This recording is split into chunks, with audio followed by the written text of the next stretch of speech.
That's great. So that's famous. But I think you have to. כן, אמרתי.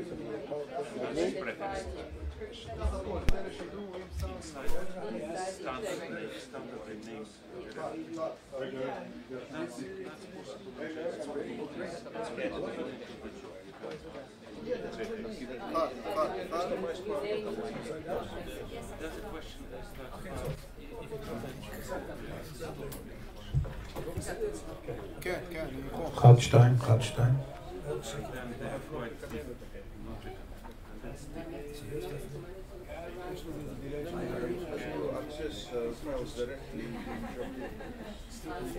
ווליום אתה בהיי שם?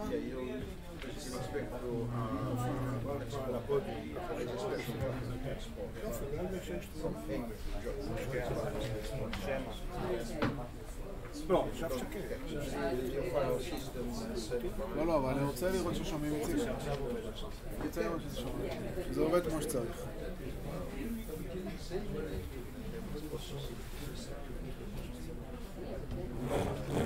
1, 2.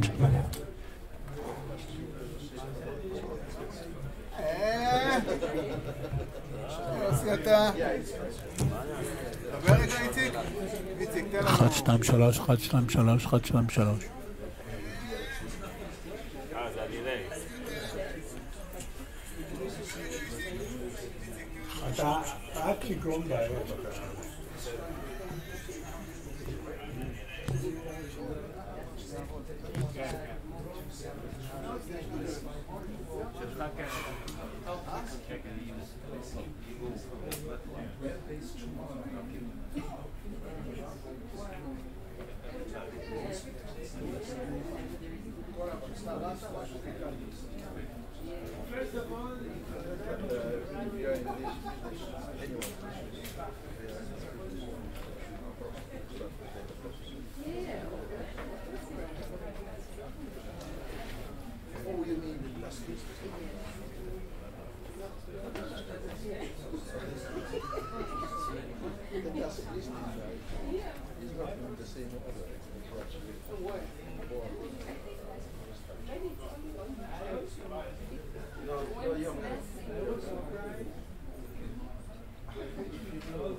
אחרי זה כל זה סבב אחריו זה קרב עד יודעת ואין זה חושב שלו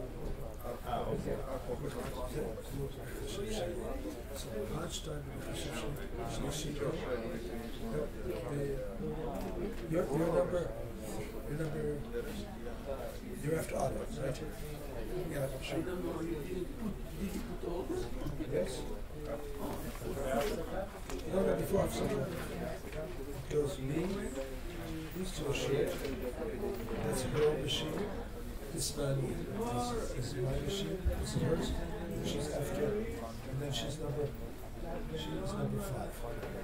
with her own computer. Before coffee.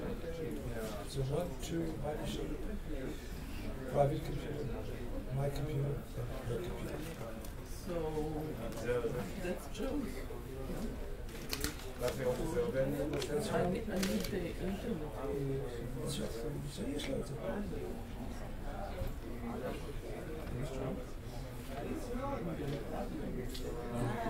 Is the wrong? I HDMI. Is it the wrong?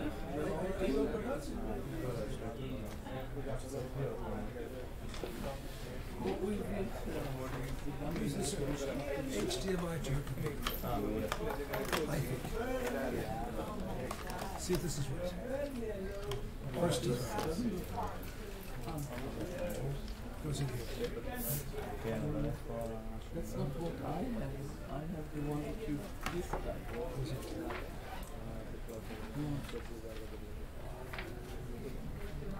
The HDMI, it's my HDMI. It goes out of here this way. That one, yes.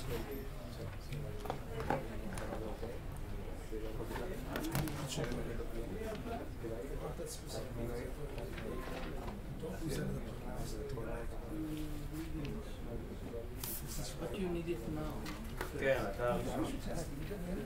I need just to test. He'll come up and change it for you. No, it's not only pubs, you have to speak in the you have to speak into my turn it off. No. So it's turned off.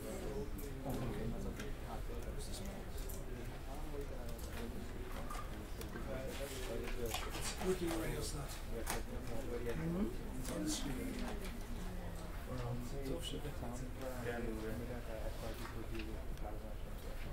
Yeah, now to see whether I can get the internet. So what do we have here? That's perfect. That's the one? Yeah? Okay, so and if I do it again. Yeah, okay, so everything works.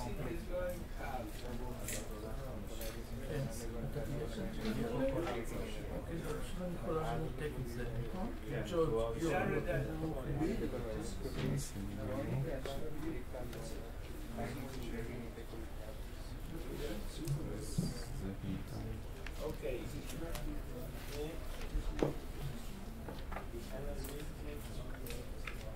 I think there is some sort of unanimous.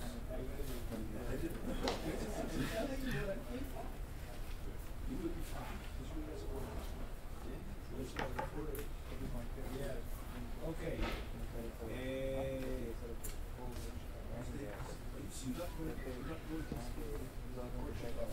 Obviously, but I am sending.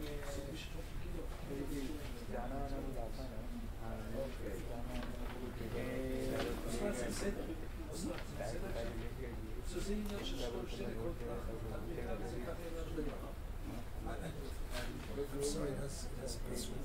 This one will be back. You need to put this one, not this one, this is for her. This goes on here, this paper.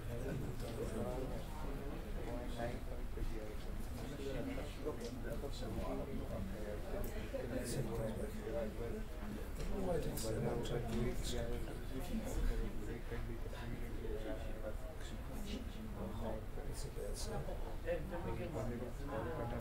It's a really bad sign.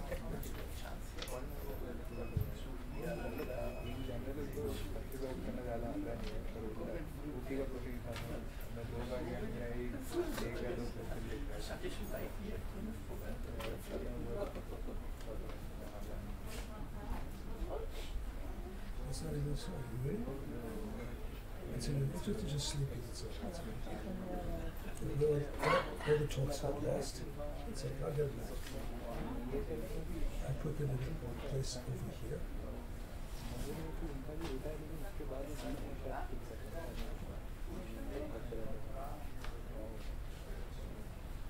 Or 2 and 4. So 1, 2. So I can change the one here. These are before at a cafe. 1, 2, 3, and then These work. These works, right? This one works here. So forward. I'll show you. You just have to start it up like anything, and then you go forward. This one, and this is a pointer here. filter. Just a filter. I know, I have the same one. Okay.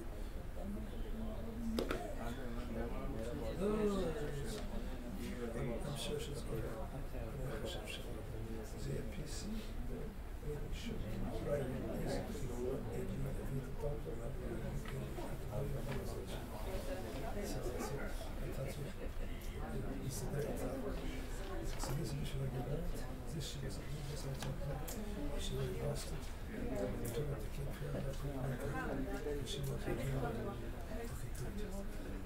So this one's still working. It's working.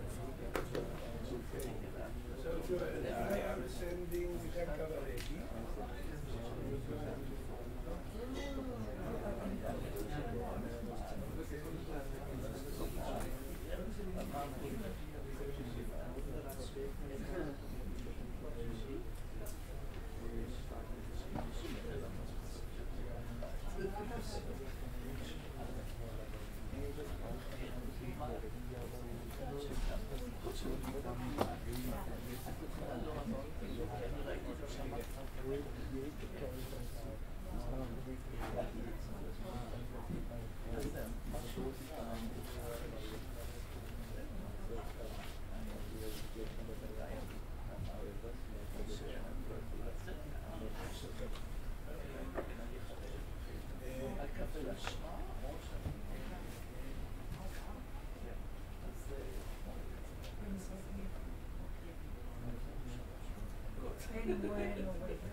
First I should this house going to finish. I will stop by pushing this button. You cannot see me. And then I'm going to work this. Should be here. I will start.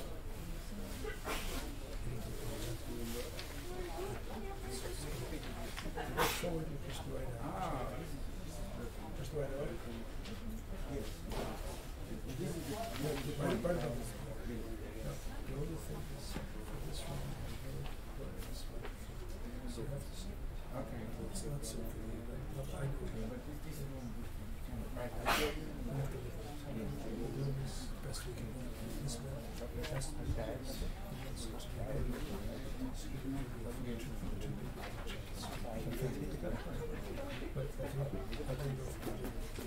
הכל עובד, הכל עובד.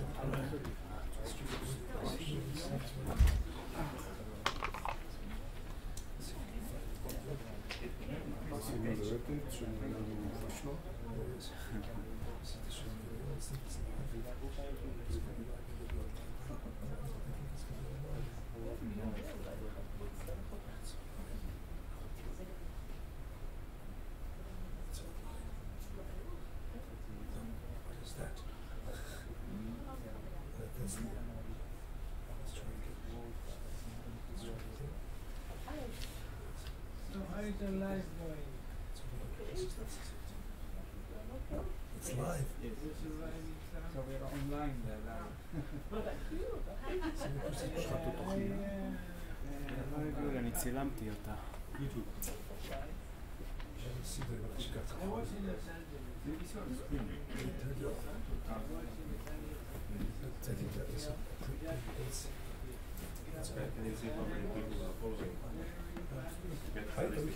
have a way to do that. I don't imagine how to say that. So I will call him now to see if it's really working.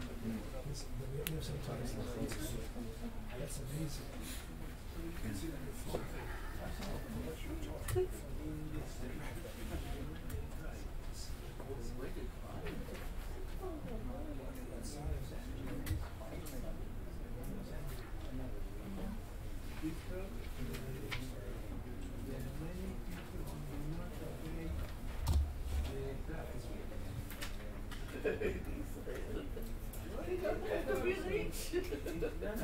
In Israel, only the France, so in the United States, not so common in general.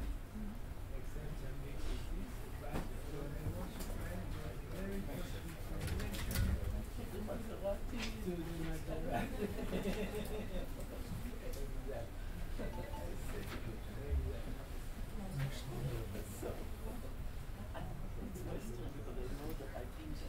How does that look?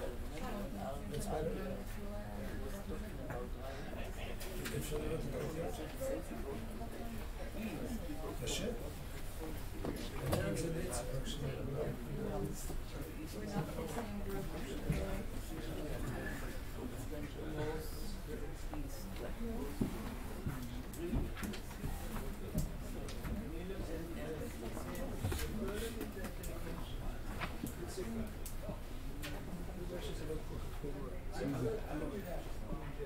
הלאה? לא. היי, בסדר. מה הבעיה? מה?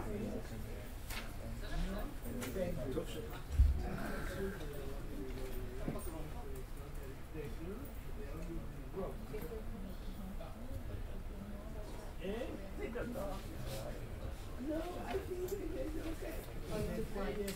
$5,000 fine.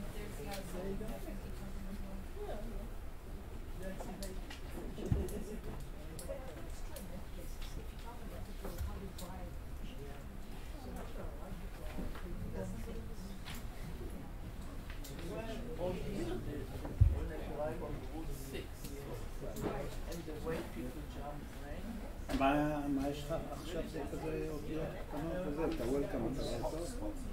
צריך קצת. אז חכה שנייה, תגיד לי עכשיו את הוולקאם. כי הכתב הוא די קטנצ'יק, הכתב הוא נורא קטנצ'יק. ממש כמה מילימטרים. אבל יש לך את הזה.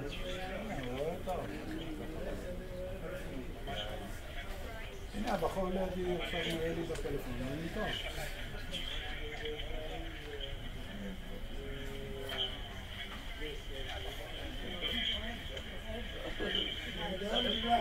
אז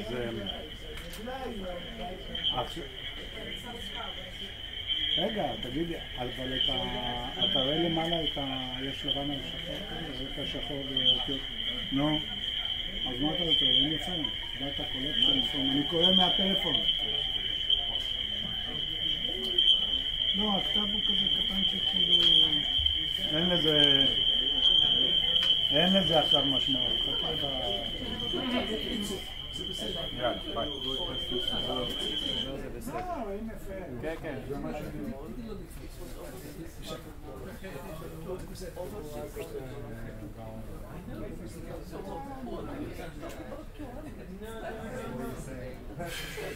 סתם, אתה מבין, לא מספיק שהוא לא פה.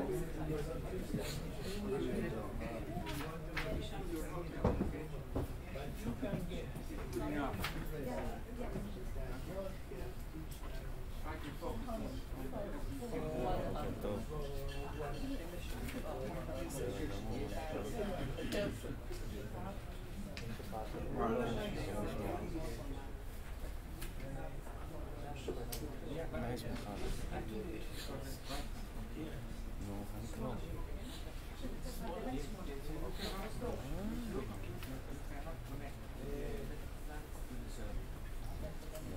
מעניין אותו גם בשביל... אלון, עומד לידי עכשיו לא עם מחשב או עם לפטופ,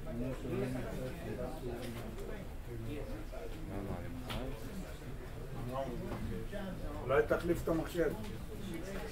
זה המסך הישן שלך? כן, מביתי אנשים בכל... אני חוזר אותה הביתה.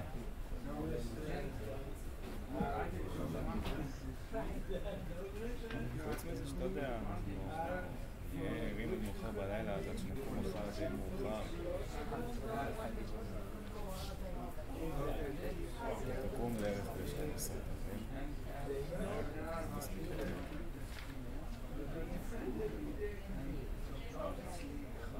איך לא? מתי תלך לשם?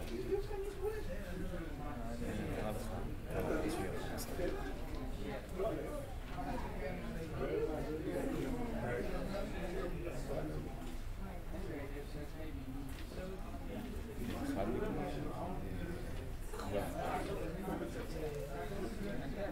כן, זה משהו כזה 1.5, נט שהיא נט שחרון.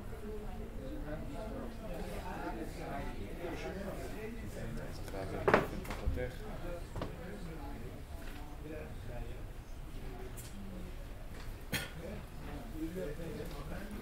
אז תבוא ב-12.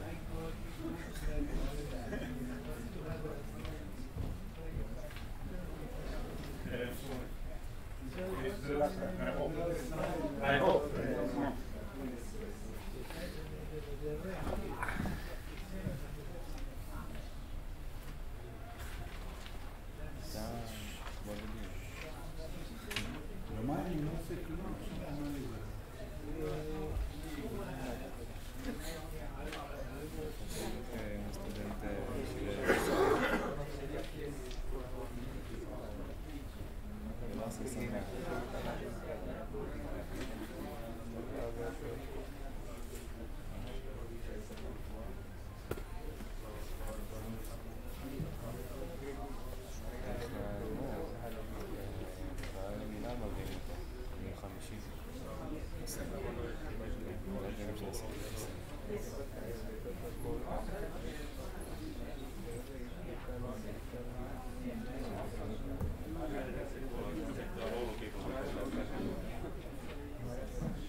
רואים מעולה. כן, כן.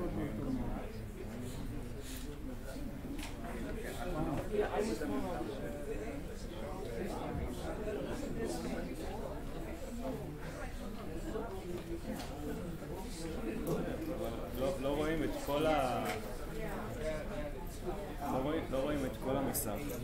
לא, אני נכנסתי בזום טיפה רק לוולקאם, תראה את האותיות הקטנות. אוקיי. אתה מבין?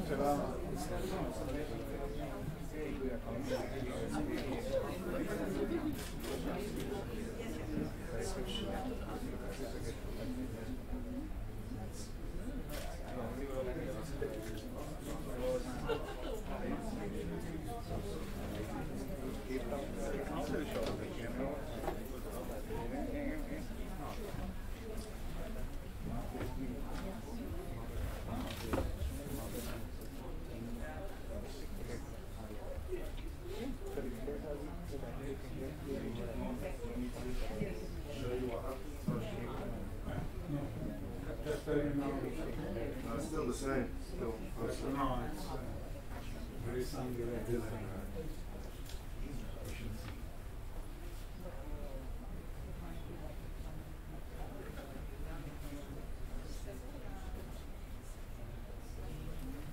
Much better?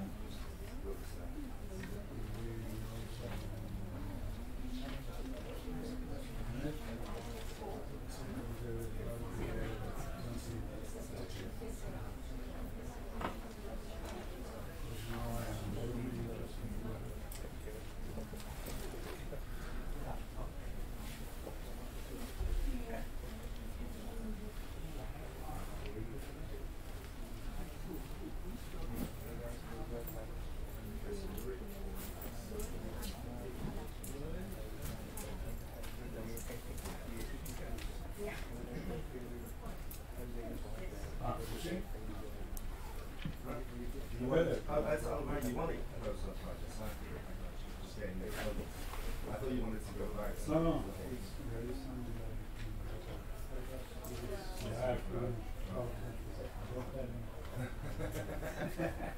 Thank you very much. Thank you.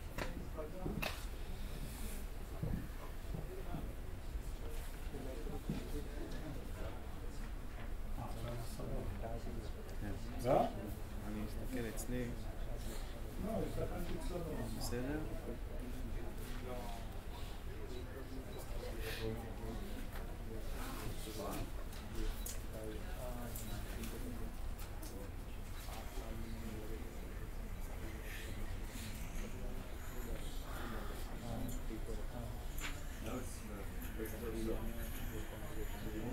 כן, רואים ככה, איציק. Very much so. Zoom.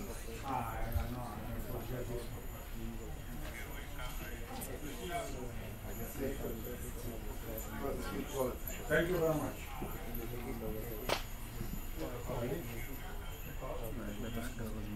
לא, אני ביטלתי עכשיו, זה כאילו, הכחול הזה נראה חדות, עוד שנייה זה יתבטל. כן.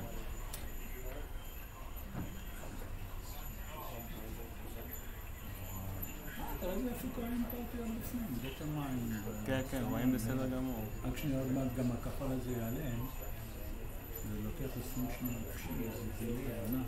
כן. זה לא להאמין. רק שנייה.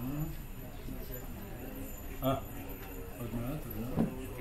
לא יכולים את האותיות בפנים, בית המים.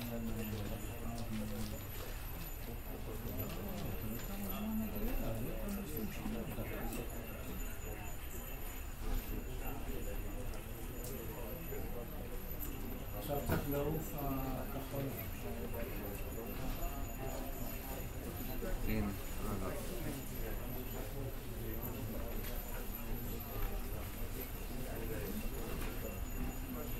הנה.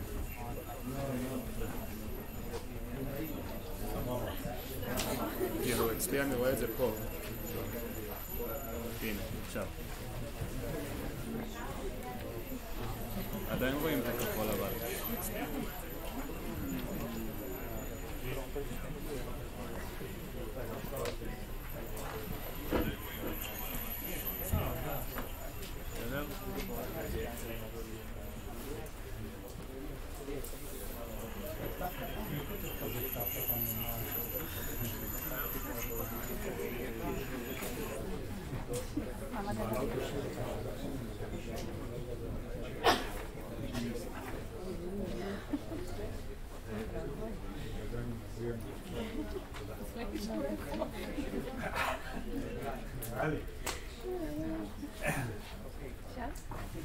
מישהו יושב שם?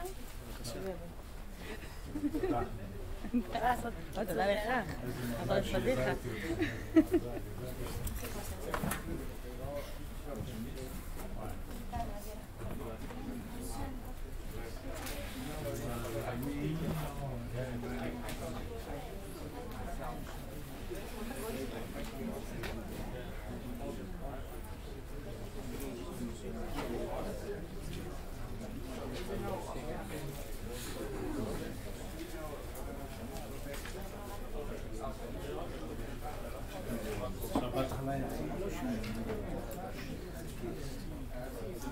דיליי.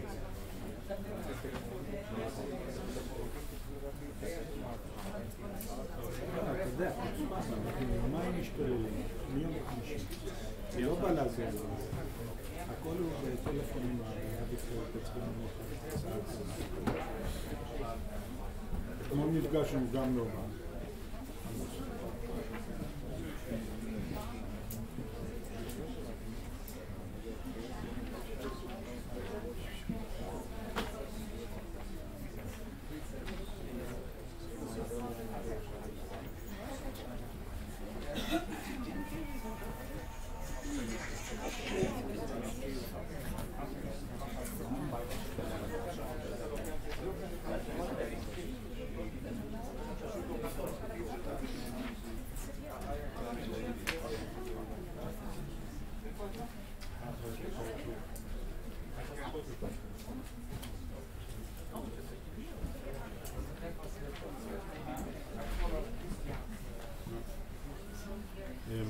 אתה תוכל לשים את זה ככה. את המחשב?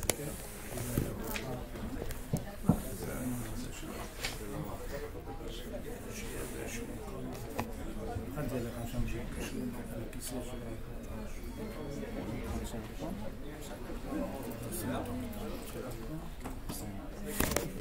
אתה רואה? כן, קצת טיפה תפתח את ה... הוא שוטח הרבה זמן כן, כאילו אתה וולקאם.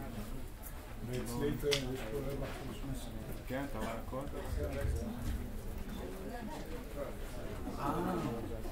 זה היה בדיליי.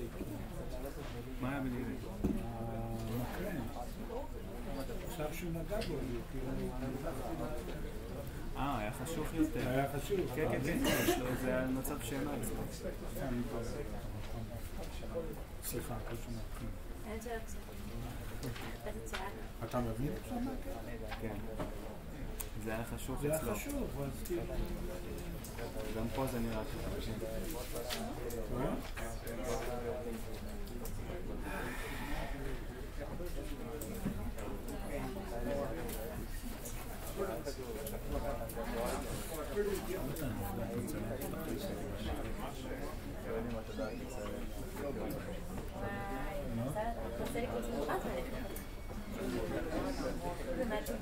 אני כל השבוע, אז מחר אני אתן. משמרות. היה לך סך חלק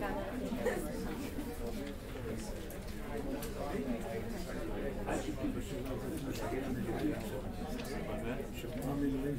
כן? שבוע שלם ככה? עד יום שישי. ביום שישי אני נמצא.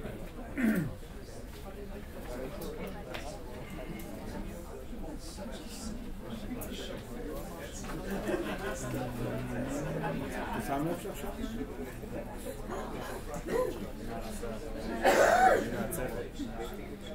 אתה שם לב שהוא עכשיו הבאת אותו? כן.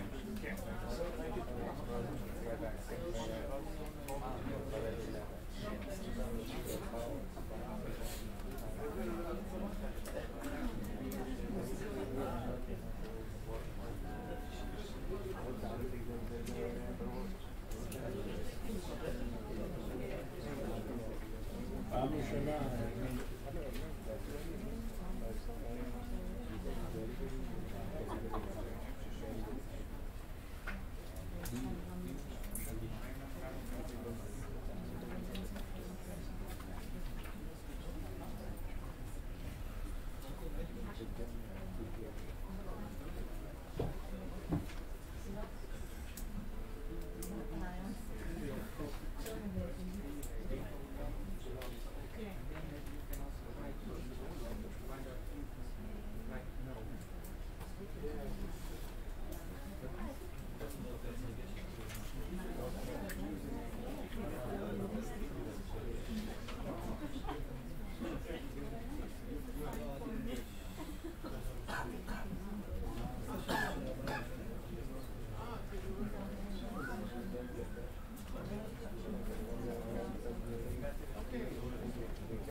Am I in front of the camera if I sit here?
Good. So we want to start.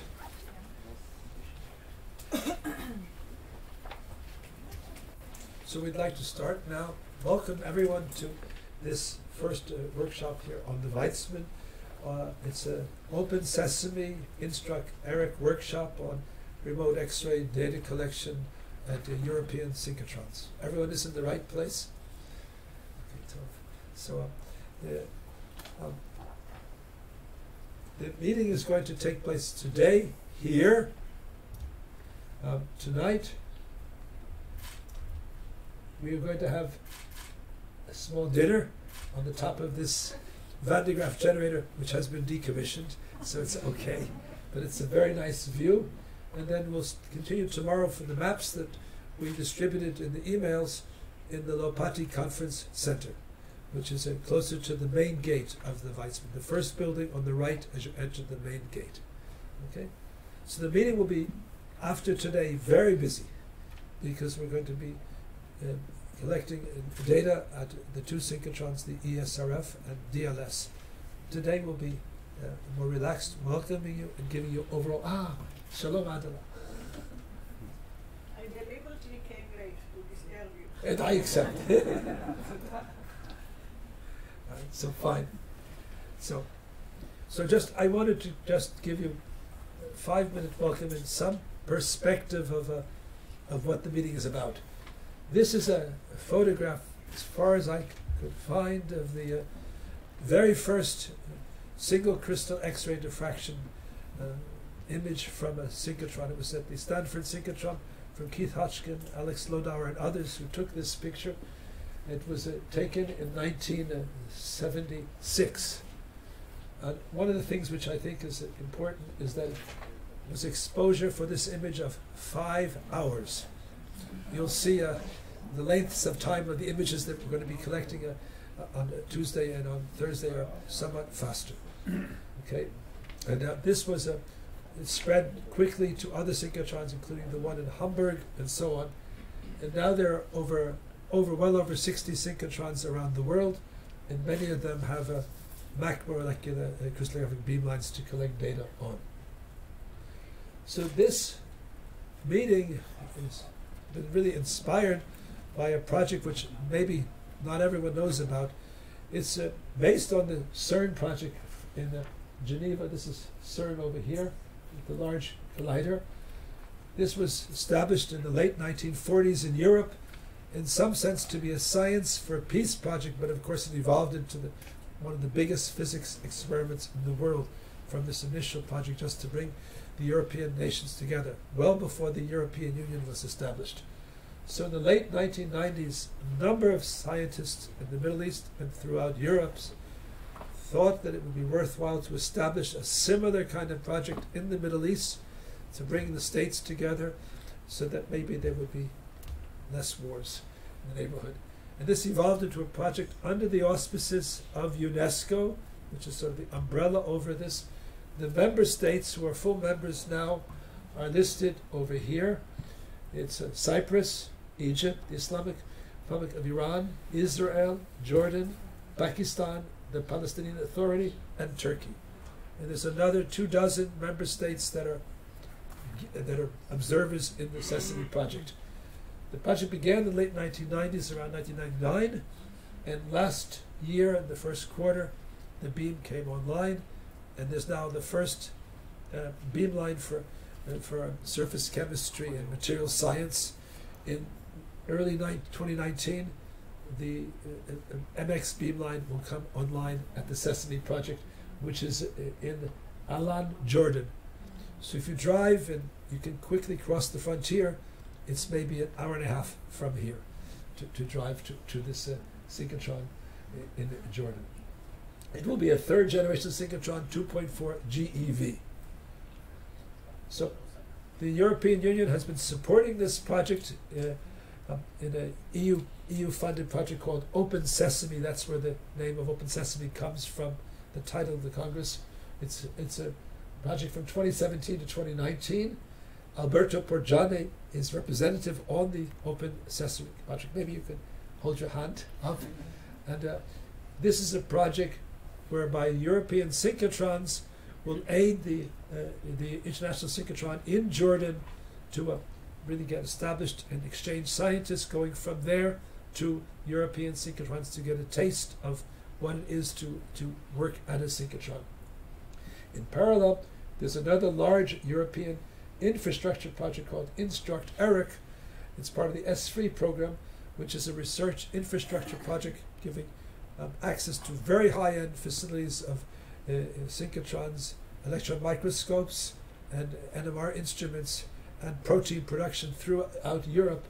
And it's a member of the Open Sesame project with its role to aid and train users in Sesame and help setting up the facility. So this is the reason we're having this meeting jointly between these two European-funded projects, to give member states and members of Open Sesame a chance to get a feeling what it's like to collect X-ray data, albeit remotely, until the MX beamline is set up in Jordan. Now, there's been a great increase in remote data collection of MX magnetic crystallography throughout the world, with the exception of the state of Israel, where, as far as I know, it's never done. And so part of this purpose of this meeting, having it in Israel, is to give Israeli scientists a taste, at least get a feeling, what it's like to do hands-on data collection 3,000 kilometers away from the beam. And this is a text that I loosely borrowed from the Diamond Light source, saying this is now possible because of extremely highly automated beamlines, together with manuals, videos, and excellent local support, to make it possible for many of the experiments to be done remotely. There are clearly exceptions where you cannot do this. And these exceptions include, for example, experiments where you want to modify the humidity very carefully. It's hard to do that remotely. Or to do biological containment experiments, bringing samples that have to be very carefully contained. And I'm sure there are many other experiments where you will have to go to the synchrotron. But large numbers, you'll see, can be done remotely. The advantage of being able to do things remotely is it permits the principal investigators, together with his or her students and postdocs, to sit around a table, and I'll show you pictures of this, and to be as if they're at the synchrotron and actually discuss each experiment, where on the crystal they should collect the data and move it around, and all of this we'll be seeing here. In the United States, this has been going on for well over 10 years. It's routine, I think in large part because the funding agencies did not give travel money to go to the synchrotrons. So the synchrotrons were obligated to work out ways to set up so people could ship these things. They initially called it FedEx crystallography before the word remote crystallography. In Europe, they lagged behind for a number of reasons, but for the last 5 years, it's become possible. And at the Diamond Light source, it's well over 75% of the data at Diamond are now collected remotely.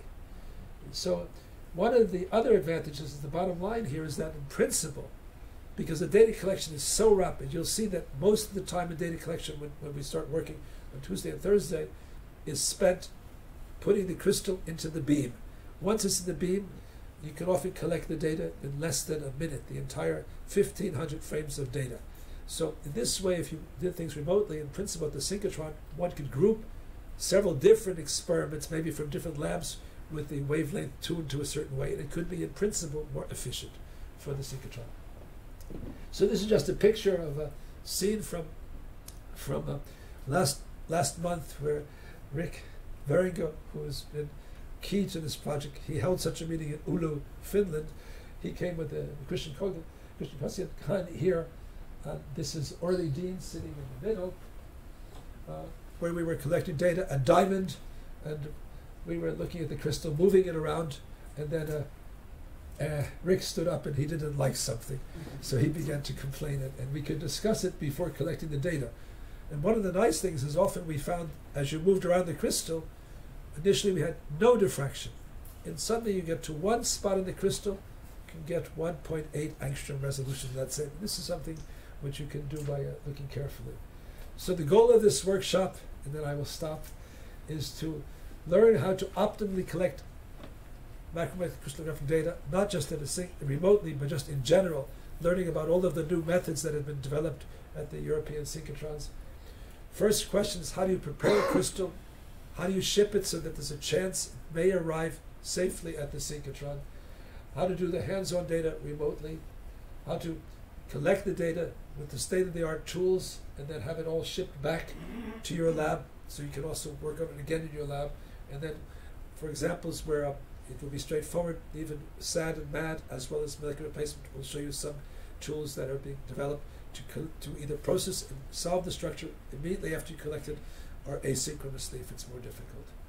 So the project has been here funded by a number of sources, including Open Sesame, Instruct, and FEBS. The Weizmann Institute has been very generous in supporting this, as well as the Israel Academy, Diamond and ESRF have been wonderful in providing us time, and 4 scientists who have come here, as well as 2 companies, Molecular Dimensions and Mitogel. In Israel, the 5 centers, Hollander, Kilman, Mazer, the Horfus Institute, and the Janet and Daniel Park Conference Center have funded this. But probably the people who are most important are Christian and Rick, who have been invaluable. You'll see soon that maybe things will run smoothly, but together with Orly Deem, who's, maybe you can raise your hand, Orly, they basically set up all the procedures so that the students who have sent crystals, the crystals have arrived at the Synchrotrons well.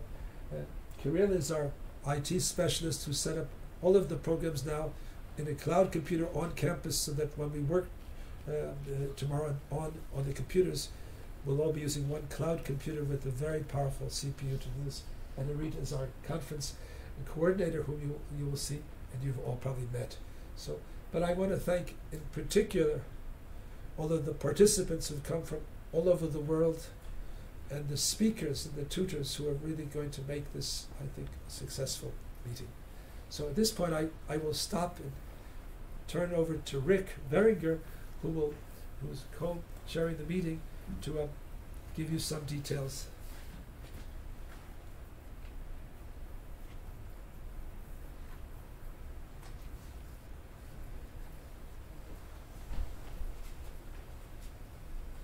So very briefly, I will go over some of the practical issues that you don't feel lost during the meeting. So please contact ERIC regular if you have questions about your reimbursements or about your traveling schedules. Joel already said the program is very full, but if you look in the details of the program, there's plenty of time to interact with the instructors, and especially on Thursday afternoon, for example. So please contact and ask questions also to the individual instructors that are here to help you. And there are so later this afternoon, Orly Tim will provide some details of how this scheduling has been planned. You see, we are having lectures, but we are also having tutorials, and we are also having remote data collection sessions. So it's quite demanding to make the flow smoothly. Oops. Too fast. Yeah, so one thing about the data collection. So please treat the other people's data as confidential, and please do not copy the raw data files back to where you are now. Then the whole of Weizmann will lose the contact to the outside world via internet. So if a data set is important, immediately then ask either Larry Lectio or Orly Dim to copy it when it's possible. Don't do it by yourself. The raw data, the empty set and the PDB files, they are okay.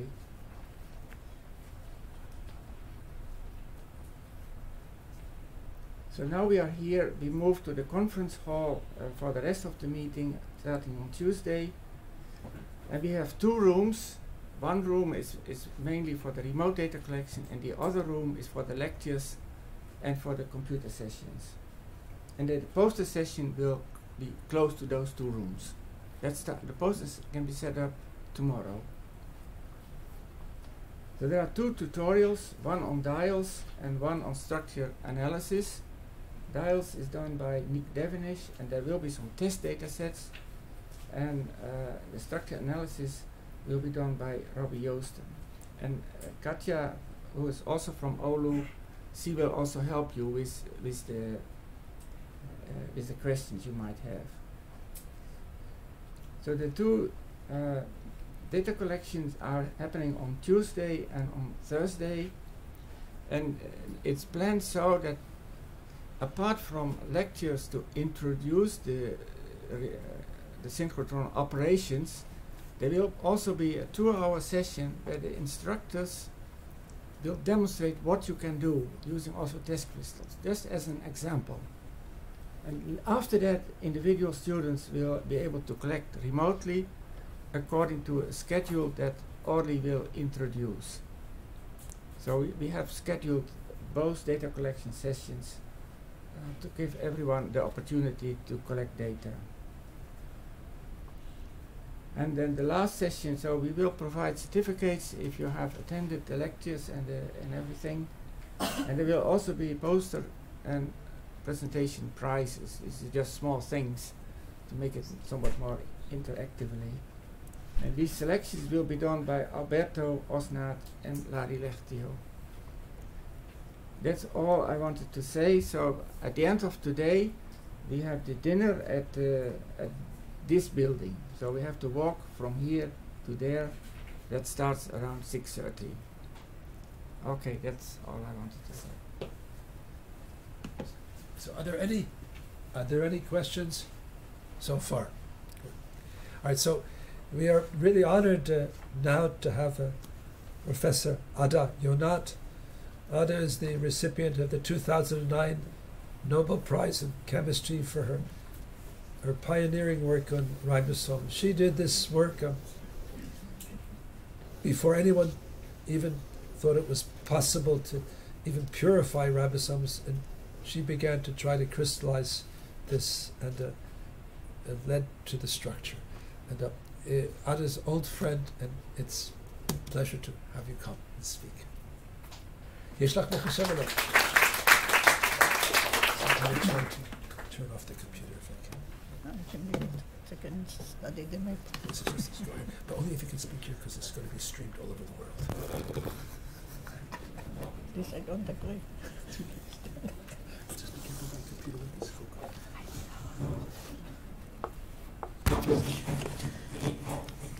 Good morning, and I'm sure that I'm invited here as a historical monument because nobody asked me even not to look at the posters, let alone to make a poster. So actually I want to use this few minutes that I have to tell you a little bit about the history. And first of all, to correct one of your mistakes. Joel said it started at the late 1990. No, it started earlier, in the middle of the 1990. Once the Germans understood the wall fell between the East and West Berlin, and immediately they thought that prosperity is needed in the East world, so they set up a new synchrotron on the east side, what was the east side of Berlin. Now Berlin was united. And only after they set it up, they found out that 5 kilometers from there, they had a synchrotron in the west.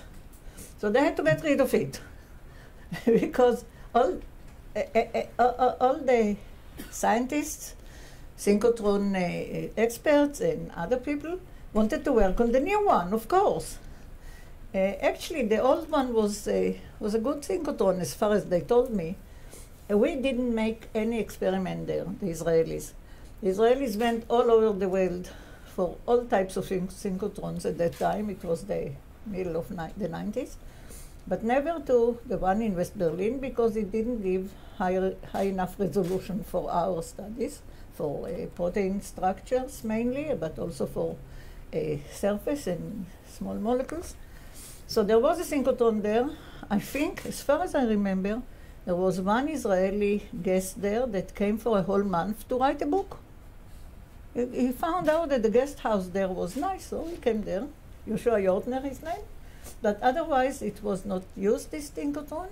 And the new one became the climax of the German and the European scientists. So they wanted to get rid of it. And they looked for a project and people to take it. The committee that was in charge of this maneuver was chaired, as far as I remember, Winnick was the chair. You remember? Winnick, I think, was the chair. Winnick was the ex-director of the Stanford synchrotron. So he had a lot of experience with synchrotron. You saw the first picture earlier. And he was also on this committee, and he looked for possibilities. Then the other people on the committee was Gustav Voss, who is the person that built the first accelerator for synchrotron beam in Harvard. Voss himself was German, that flew out of the Nazis, German, not Jewish German, with his parents, and made it to America, and he became a professor at Harvard, and he was the designer with the idea of long accelerators. So it was he was the first one. After the war, they brought him back. I had a little office in Hamburg Synchrotron at that time, and he was just the building next to me. And I didn't know about his existence until he came and said, "Oh, you really want such a high brilliance beam for your studies?" This was more or less the beginning sentence, Joel. And this was in the middle of the 90s. In 89, the wall fell. Took them 3 or 4 years to build the new synchrotron, and then Voss looked for other jobs. He was a fantastic person, and unfortunately, he's not with us anymore. So he and Winnick and Ernest, that forgotten his second name, was the chair of the new synchrotron in what was East Berlin. They all approached. I'm sorry, but it was me. And there was another person that they discussed it with. His name is Professor Mickenberg, Johann Mickenberg, that ended up in CERN, a physicist. And they came and discussed this idea. Actually, it was, they didn't really come. They invited me to a meeting in Torino, in Italy, in a palace out of the city that belonged to academy, a Swedish academy, not the academy that gives the Nobel Prizes. They have some other academies. So another academy arranged it. And there, Voss was standing like this. He was the king of the meeting. You really need such a brilliant beam. This is what he asked me. In this meeting, I was surprised to meet a lot of scientists from the Middle East. They were Egyptians, they were Syrians at that time, they were still Syrian, they were Lebanese, they were Palestinians, Palestinian Authority. Did I say Egyptians? They were there. And they were so interested to see Torino. So we more or less talked to ourselves. They were running into the city. It was quite far. They made it quite far from the city, but they wanted.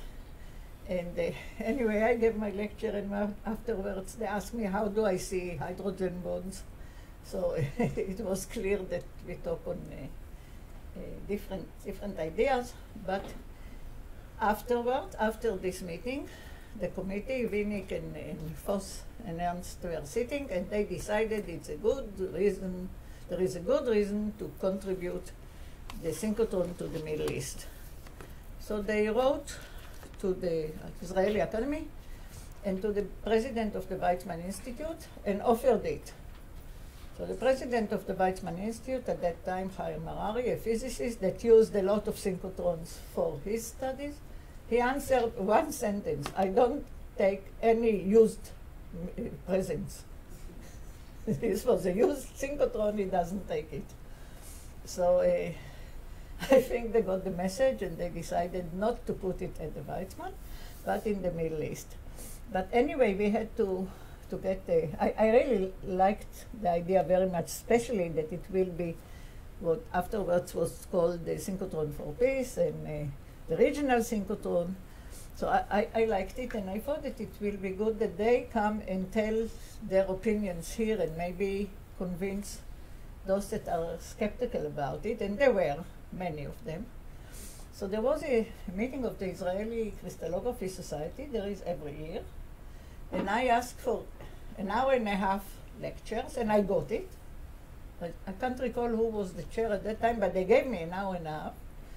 And I put the three founders, me 10 minutes, and then everybody of them. But I was afraid to write what they're going to talk about, so I said, title to be given later.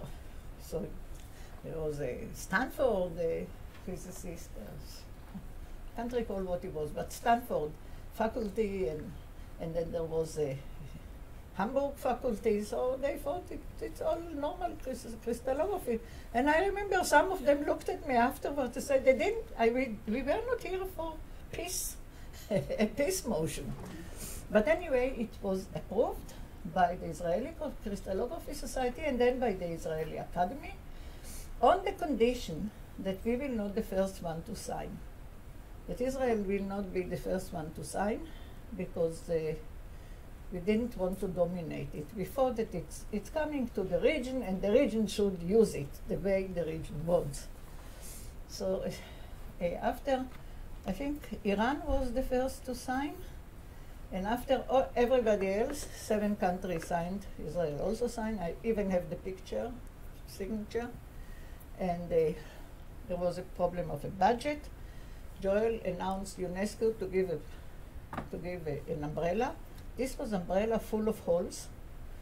Rain could go through it, but money wasn't there. just a smile sometimes. But money was raised. All of a sudden, all types of countries decided to contribute. The United States, Japan came with a huge amount of money in the beginning, out of the blue, without any reason. But the money was, of course, welcome, and then there was a problem where to put it. So there came several ideas.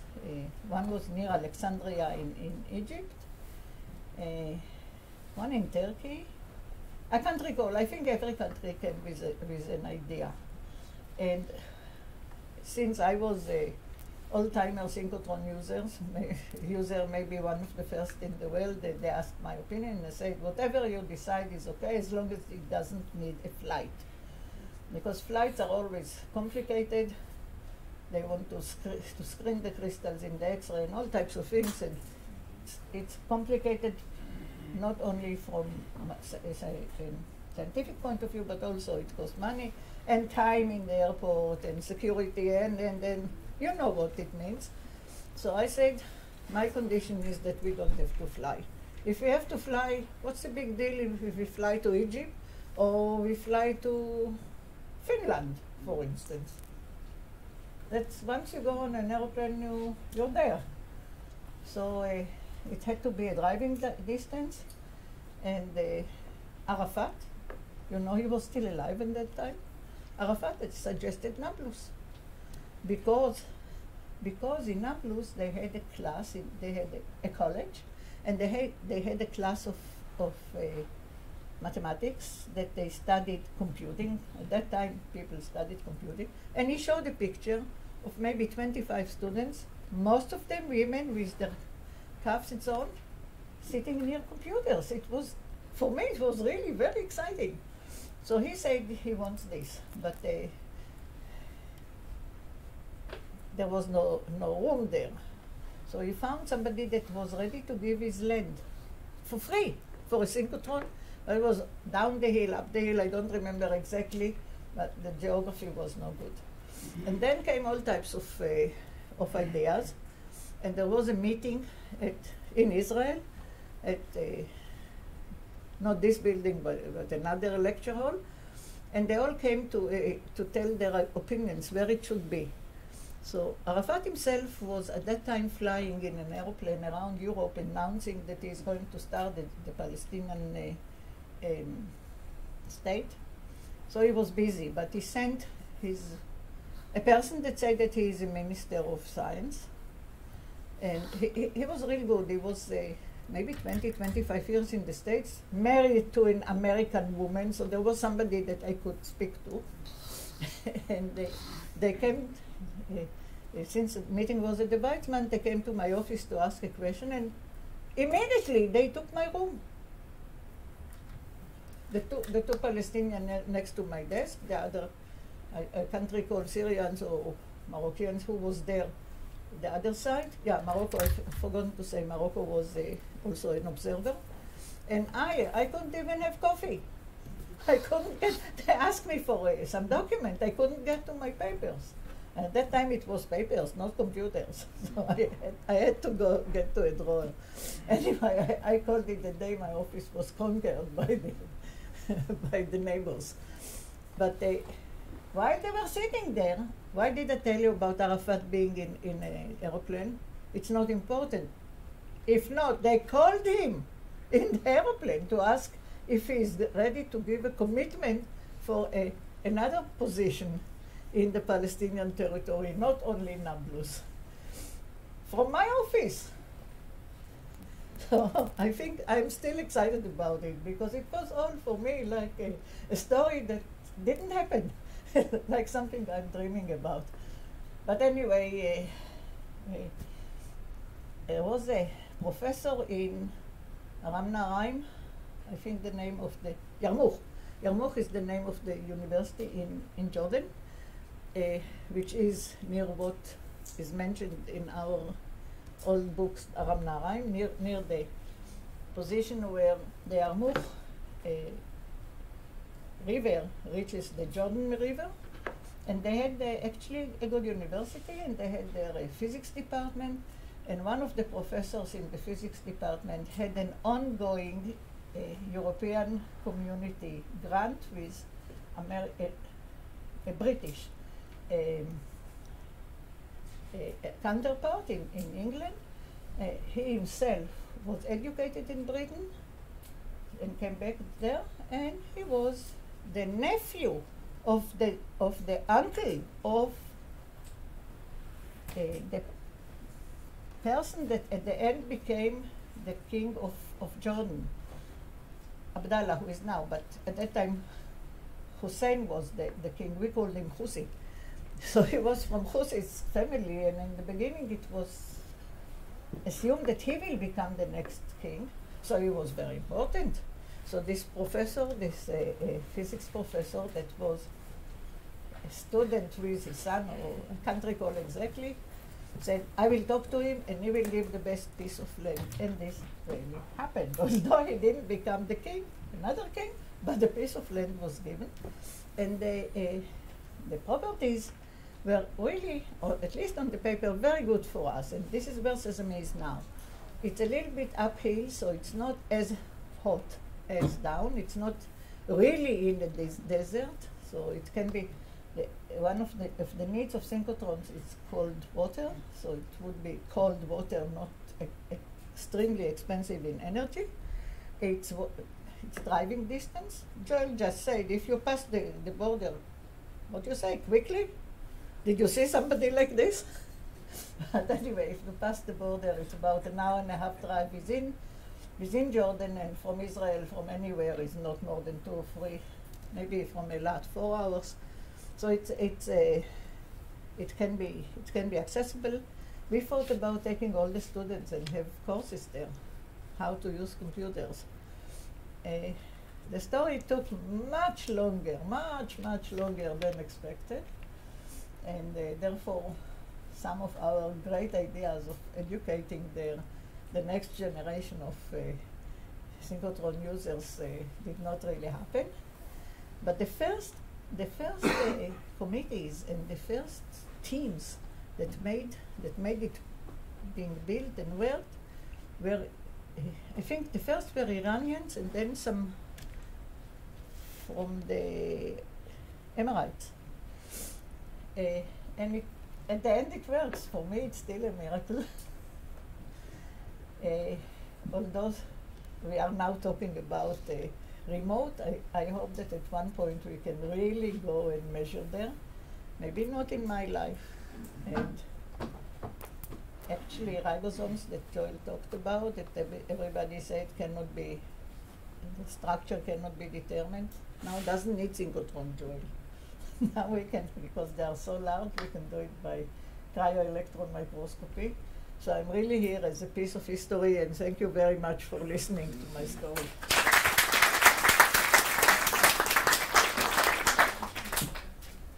That's just great, Ada. You did what I hoped you would do, because I think this is a miracle, this project, and I think Ada described it miraculously. I didn't tell you everything because it's recorded in the intermission. So, really good. So, actually, this is, in addition to being historic with Ada being here and telling us about this, the next two speakers are actually former students of Ada. The first will be Alberto and then Osnat. So we'll start with Alberto Pergioni from Strasbourg. If I can get his talk up. So this is Alberto Pergioni. Alberto was officially a student of Dr. Wolfie Traub. I was just there as a young scientist, and I adopted Alberto because there were some topics that were closer to my heart than to Wolfie's. But I should say also, Ada, I came to the Weizmann after first I met Ada in 1972, which is another long story. We won't have time today, but maybe during the break Ada will tell it. But Alberto and Osnat were the two first scientists I met here. So Alberto, but you're going to have to speak into the microphone. I really apologize because it doesn't work on this. Well, good morning, everybody. Well, first, I want to thank Joel to the opportunity to come back to the Weizmann 46 years after the first time. A long way, Ada. I was received by Ada. I was, as Ada just said, student of the late Wolfie Traub. But Ada was my mentor and very helpful, and she taught me protein crystallography. This was 1973, so protein crystallography was really just starting outside of Cambridge, England.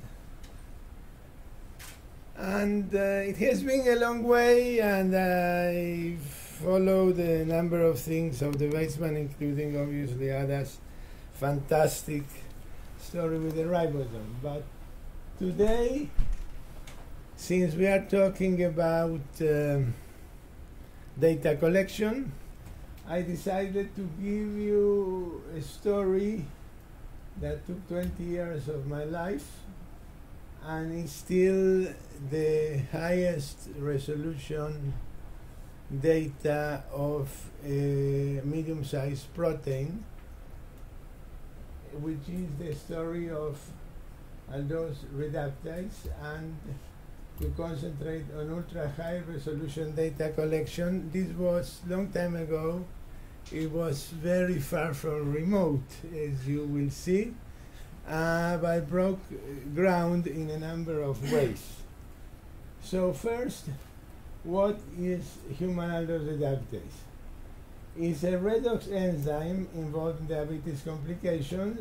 It's a coenzyme NADPH, which gives a hydride and converts to an ADP plus and takes an aldehyde or a ketone and converts it into corresponding alcohol.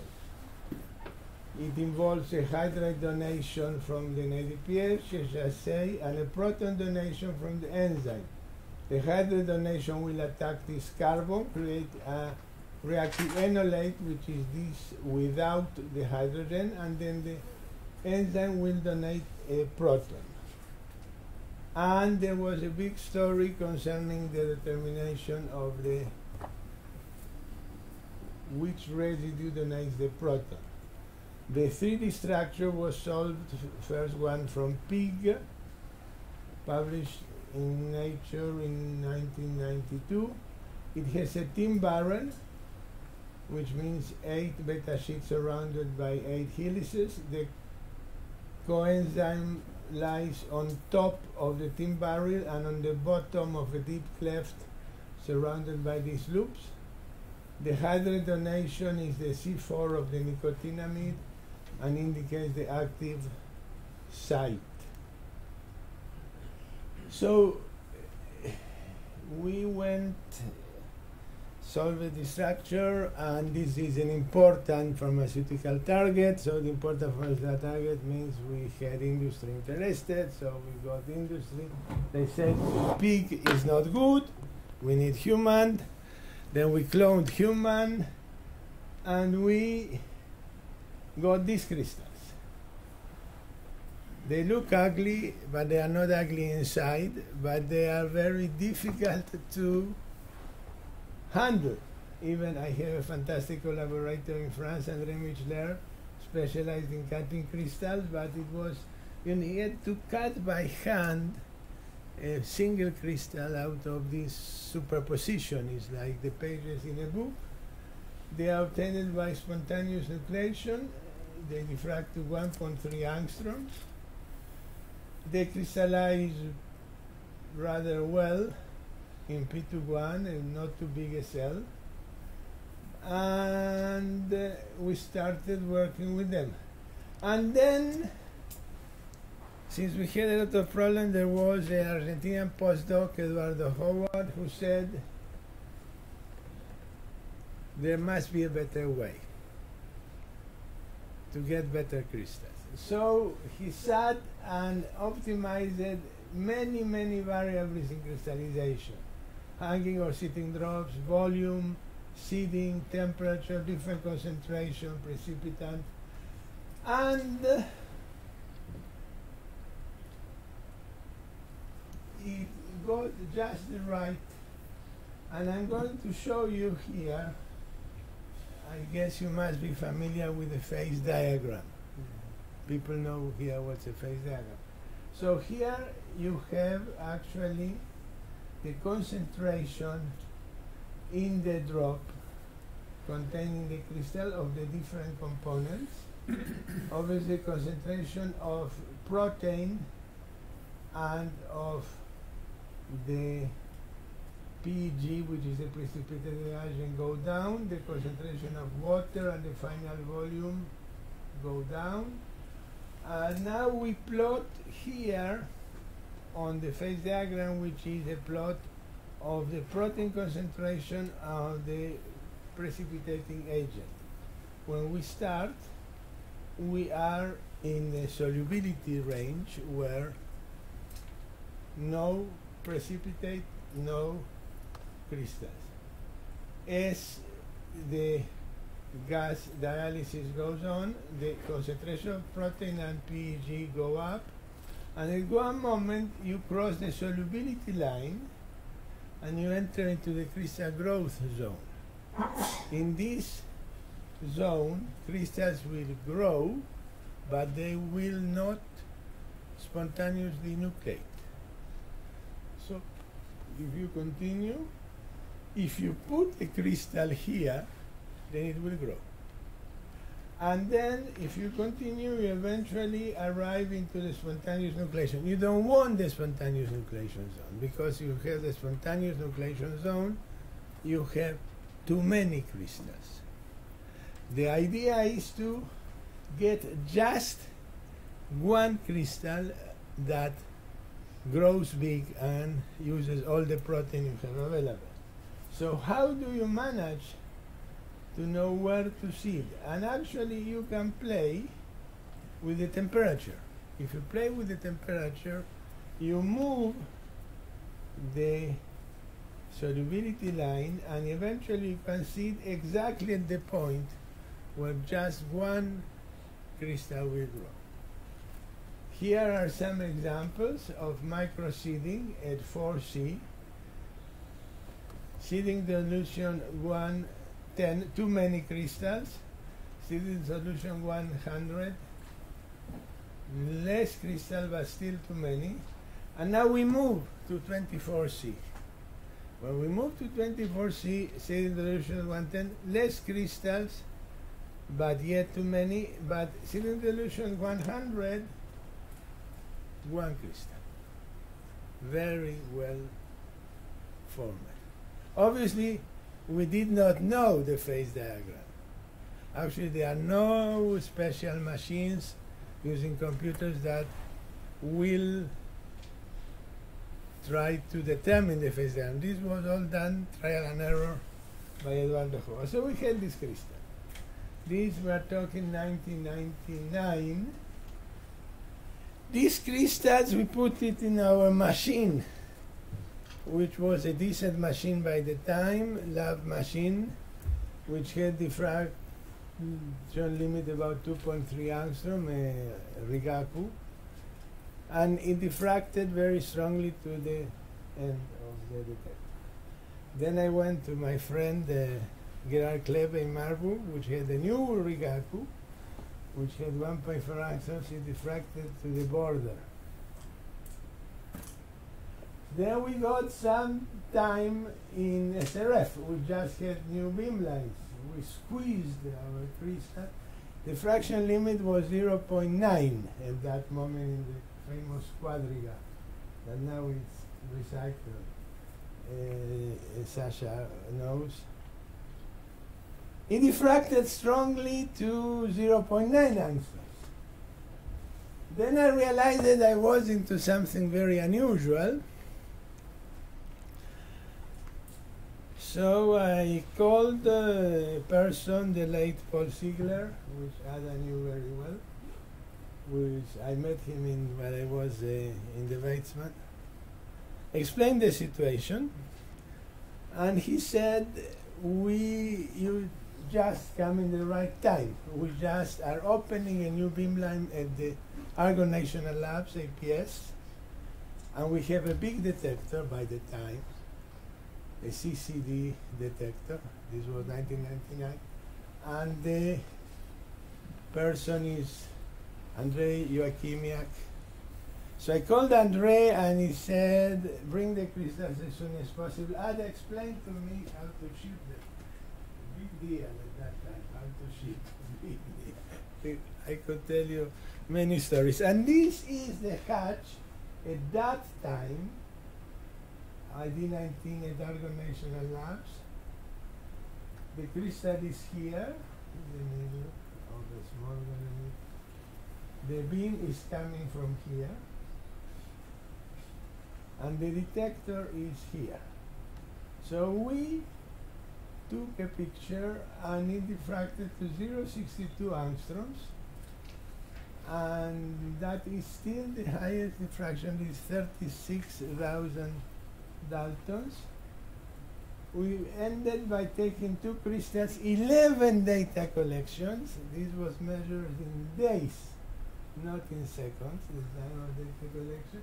We finally treated to 0.66 with an R merge of 2.9, completeness 89, strong I over sigma.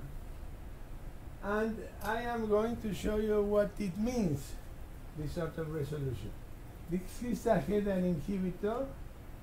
This is an omit map, means no phase information about the inhibitor. You see every atom of the inhibitor. And now here, the animation is not working, never mind. And every single atom of the inhibitor is clearly seen, and the height of the peak corresponds to the atomic number, so it's very precise. This is in the middle of a catalytic site. As I said, this is the nicotinamide, which gives a high rate here. The inhibitor has the carboxylate in the place where the substrate enolate would be, and makes two hydrogen bonds to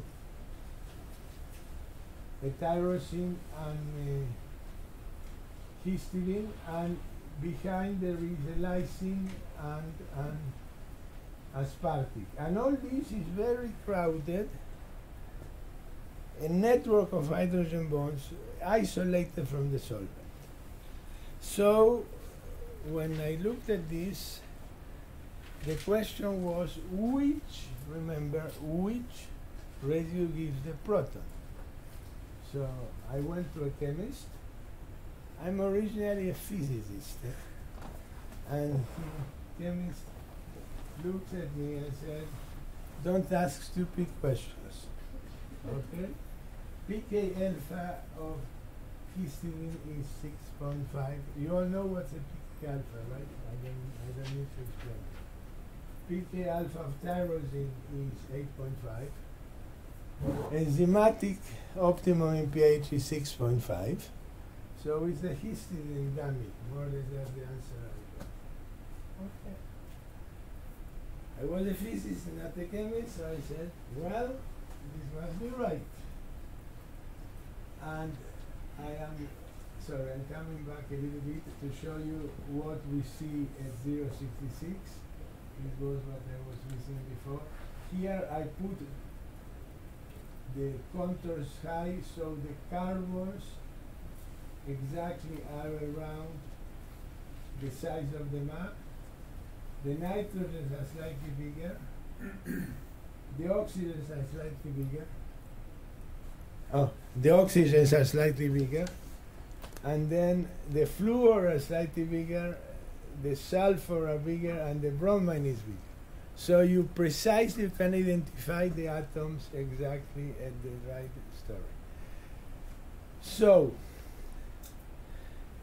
we went along and looked at hydrogen atoms and bond. You see very, very precisely hydrogen atoms. You even see bond densities. It's a fantastic map. It's better than some small molecule maps. So we come back to what I just said before. Now that we have such precise data, we can see the hydrogens, we can see everything. Let's see which is the proton donor of the histidine and the tyrosine, the question that I posed before. And if you look at the maps, here is a map contoured blue at 2 alpha minus Fc means the atoms, non-hydrogen, and the red is the difference map that shows you that the histidine is only one proton at the N epsilon position, while the N delta position has no proton. The hydrogen bond, the hydrogen on the size of the water. So the histidine is singly protonated. So the histidine cannot be the proton donor, because if it gives the proton, it remains negatively charged, which is energetically impossible. So what is happening here? What is happening is that pK alpha has no meaning inside a closed environment. Inside a closed environment is only electrostatics that counts. pK alpha is a statistical measure of a residue in water.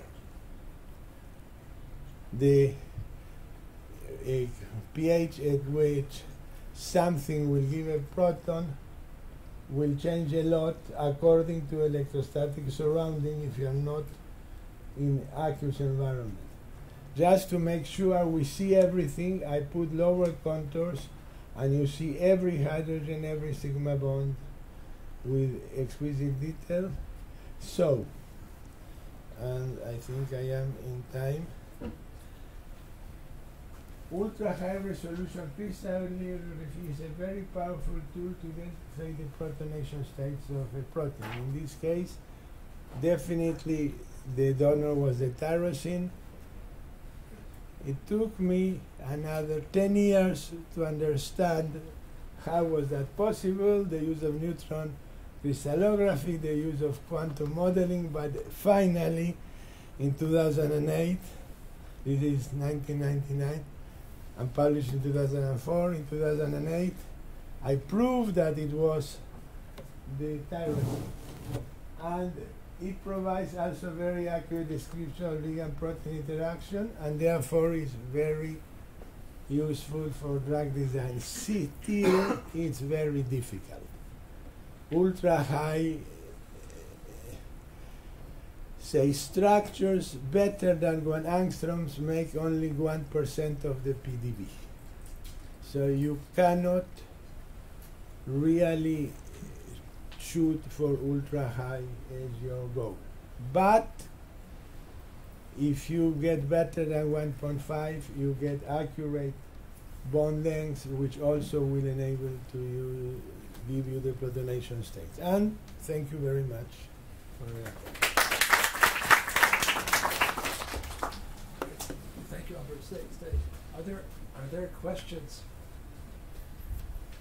Alberto, do you have any explanation why your crystal so good?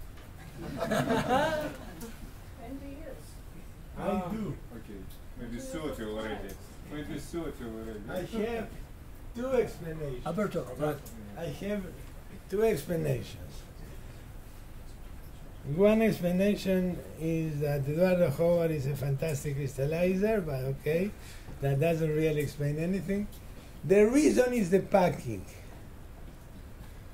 The packing is held by direct contacts between the tin barrels. Direct contact, it means The tin what type of barrels. contact? The tin barrels are very rigid. The loops are not rigid, but the tin barrel is very well ordered. I have about 40%, so it's not so tightly packed, but quite packed. But there is a network of contacts among directly the tin barrels, so that's very rigid.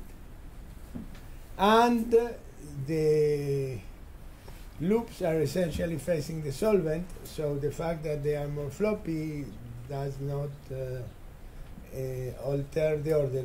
The resolution is essentially given by the order of your packing. This is the key point of the resolution. And here we have a very strong interface between tin barrels. Does that answer your question, Sasha? Not all, but I will. Okay, no, part. Okay. More questions from one student. Rick. Okay. These crystals also very sensitive to X-ray radiation, or very insensitive to radiation damage. Well, at one moment there was a number 11 data sets, right? This is because of radiation damage. We had to do many passes, low resolution passes, high resolution passes, in order to have good data at high resolution. If we went long expositions needed to get the high resolution data, we burned the low resolution, so we had to do low resolution. Now, this has changed with the new detectors because the dynamic range of the new detectors is much bigger. So here, with the new detectors, we would not have saturated the low resolution in the high resolution passes. But at that time, they saturated. So yeah, it was a problem. The crystals are not very radiation sensitive, but they are radiation sensitive. So we had to use many crystals. Yes. It's worth saying with the new Please. Oh, sorry. With the new detectors, overloads might not be a problem so much, but the photon count rate. Wait, one minute. Sorry. Okay. The overloads aren't a problem so much with the new detectors. Yes. But the photon count rate limit is. So for a very strong diffracting crystal, if you rotate too quickly through the Gaussian, Yes. your spot, you will lose counts in the middle of that. Yes. So overloads, low resolution and high resolution passes aren't a thing, but the instantaneous photon hit rate on the detector is. Yes. This is. And it's hidden. I'm back to my. This is correct. The solution is ultrafine slicing. Now, that's one of the reasons that ultrafine slicing is recommended to avoid exactly this type of problems. This is correct. More questions? Yes. Question about the phase diagram that you shown related to the temperature. You were doing experiments at 4 degrees, the crystallization experiments, and then you increased the temperature to 24. But so how is that related that you just moved the line or further? Shouldn't be like that also the speed of the packing can... The solubility changes. When you go to 24 degrees, the protein becomes more soluble. So you have to have higher concentration to enter the crystallization zone. Now, these graphics are not experimental. They are just to explain what happened, because we did not determine the phase diagram. You need one of the new machines there are now where you sample with a computer. There are a machine done in Hamburg called Crystal Concepts, which you can sample with a computer. We did not determine. We just did a lot of trial and error, and this was an explanation after the fact. But we know, because we have measured, that the solubility of the protein increases when you increase the temperature.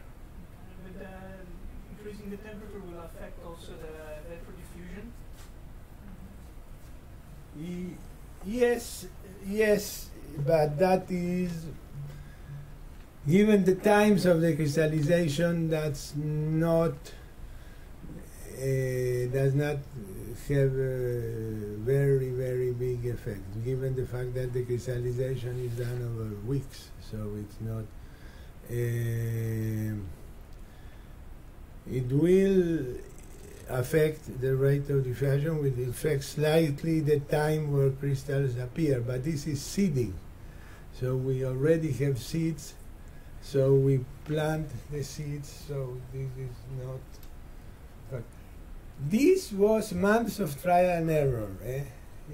I am telling it like, oh, we know everything. No. That's why I'm asking, because like it took months. I wouldn't like to give months to get the same result. Okay. Eduardo Howard is a very stubborn person. Okay. Now there are machines that they are slowly starting to work properly, these crystal concepts, which you change the amount of protein, you change the amount of precipitant, you change everything, and you control it very finely. Actually, all these seeds on a ultra sensitive weight measurement. So you can know exactly where you are, and then you can change and determine the phase diagram. Where do crystals appear? Where do crystals appear? If you see it, etc. This is coming of age slowly. We have one in Strasbourg, but took like 3 years to really start useful working. If not, you just try everything you can. That's all. So I think Alberto will stop now, but this is really nice.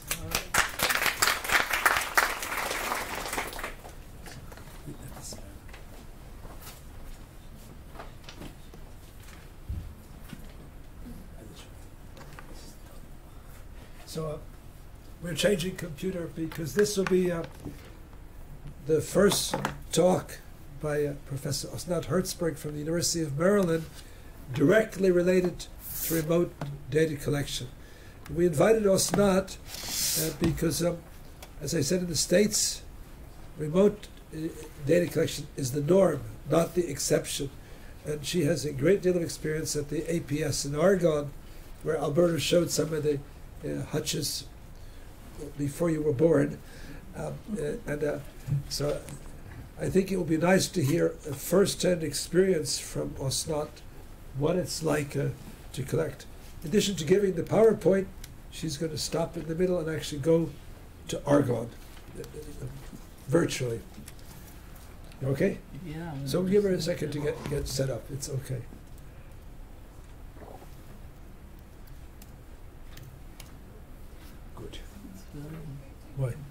We can make it brighter for No, you. it's okay. Just the brightness. Okay. That's better? Yeah. So I had it.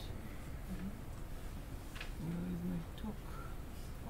I can start it So again. PowerPoint will get I you. thought it was Go to here. the PowerPoint and you'll get the latest one. Okay, yeah. Great. And then go down here.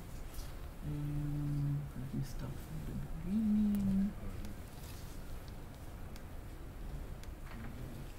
Just speak into this if you can. Yeah. Okay, good. Go for it. You can hear me? Yeah, but you have to speak, otherwise it won't be broadcast. I forgot. You have Okay. to, All right. in the next room, we'll can have see a wireless anything. microphone. Okay. Go for it. All right. So Joel always discussed several issues that I wanted to discuss, so I can make it shorter today. But my experience with remote access data collection is from the APS, and that's how, and particularly one beamline that I would like to discuss. That's each beamline will have slightly different procedures. So Joel for 2 years complained to me already that in Israel people don't use remote data collection, and also it's not common in Europe. Joel already mentioned now that it's only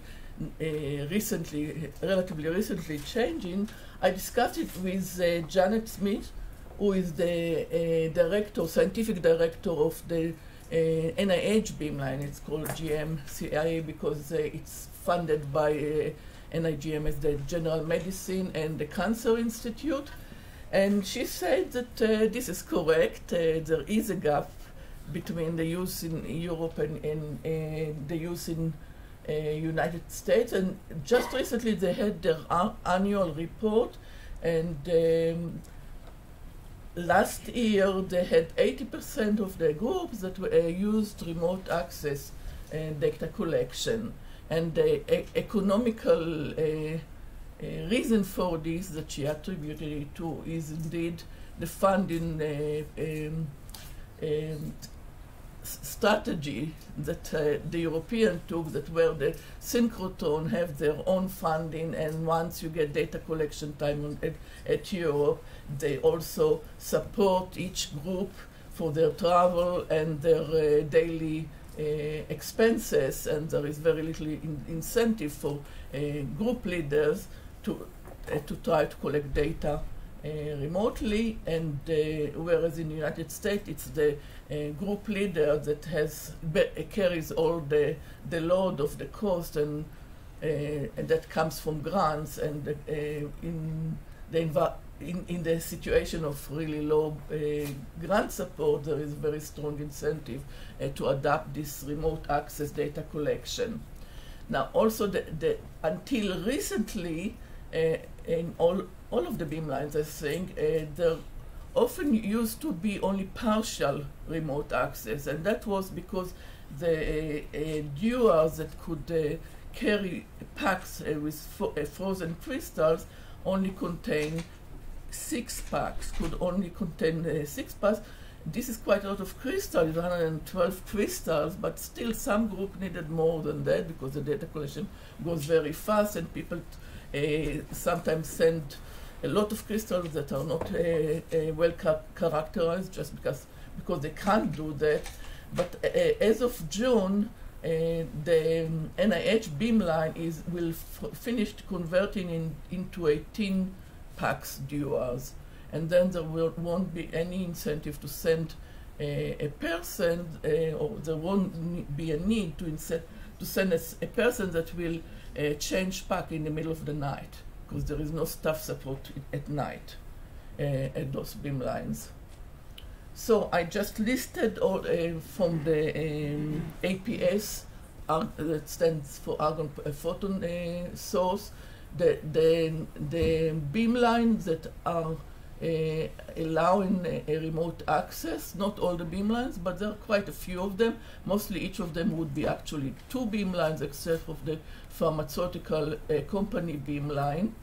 And you can see that they work with different, very wide range of energies. There are a couple of beamlines that I think the LS and the Northeast over here, that are built only for the wavelengths of selenium. So you can do mud experiment with selenium, but the rest of them you can do mud experiment with any atom that has absorption radius region. And you can see that each beamline has some different capability. A lot of them have microbeam, and they can deal with large unit cell dimension, etc. Joel will send you the PDF file, I think, so all these things will be available to you afterwards. This is history also. Joel, you know which beamline is it? This is the Brookhaven, the Bob Sweet beamline.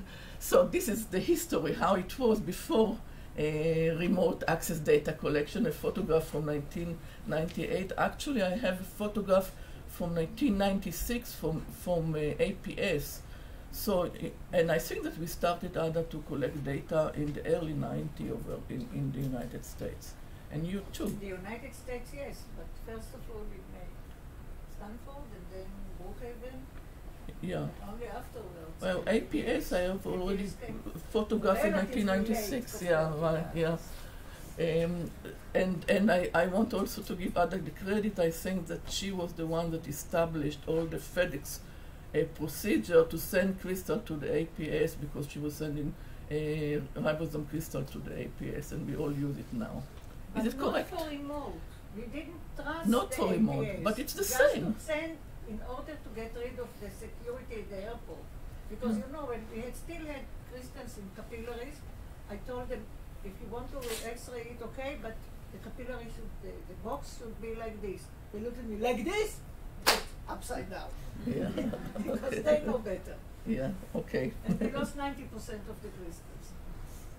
Anyway, the duals was also an issue. You had to send it to the, otherwise you have to drive long distances with duals. But anyway, the beamline is very crowded. You can see 4 people from myself and 4 people, one taking the photograph, very crowded. It's an opportunity for bonding of the group, but not just of the group, because each beamline looked like this. And that was people, while they were waiting for data collection to finish, could wander around, see who is there, what kind of project they have. So it was perhaps nice, but believe me, it's very stressful to do this over 2 days. That's what we typically got. And now I'm told by people that go to the APS, the corridors are empty. It's very lonely in the middle of the night over there, but it's really much less stressful to collect data at home than collect data over there. So what do we do?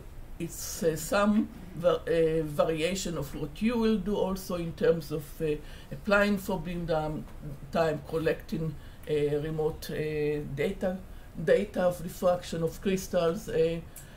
What happens in the APS is that each beamline is usually funded by some institution or combination of universities or the pharmaceutical company, and they have priority on their use of beamline over 75%, and when they use they get their beam time, but they're required to allocate 25% of their time for general users. And we, a group like me that don't have the funding to build a beamline, are considered general user. And general user need to submit the application. The application is to the entire beamline or the entire synchrotron source.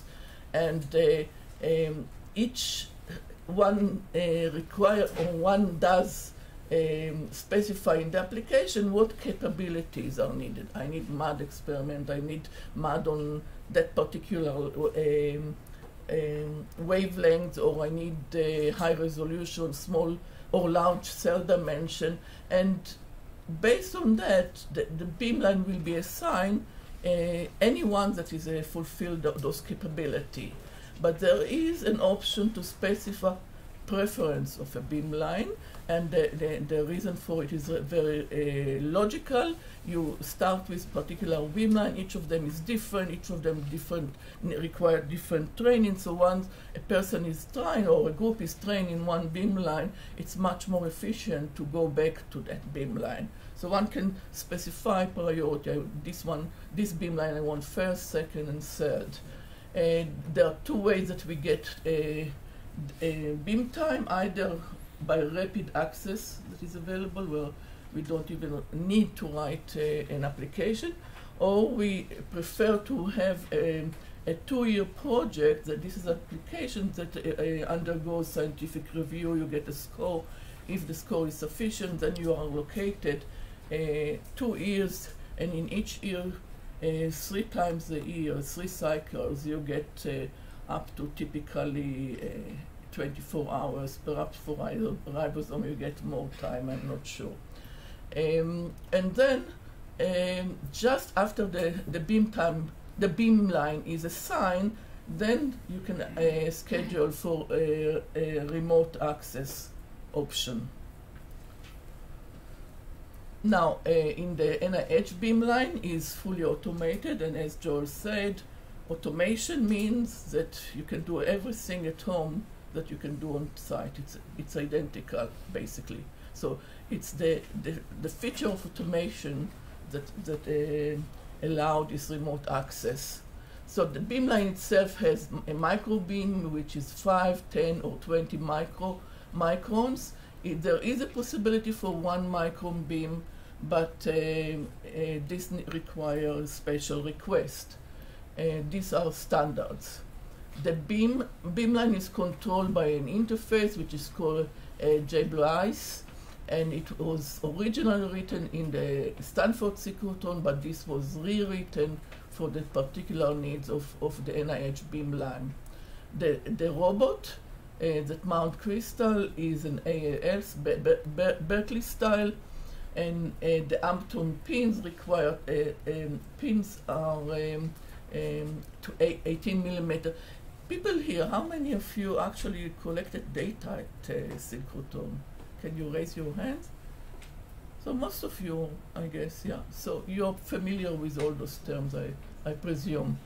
The pin base is either a ALS or spine, and the packs can be one of those, one ALS, Unipack, or Rigaco.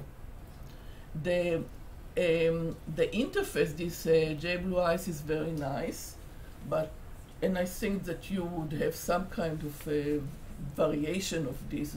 Each beamline adapt a different software.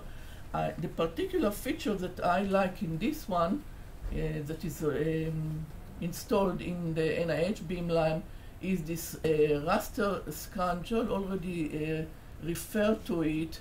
This allows to locate microcrystal when you don't see, or any crystal that you can't see very well and find where it diffracts, and or to map the property of a larger crystal to find the best place where it diffracts.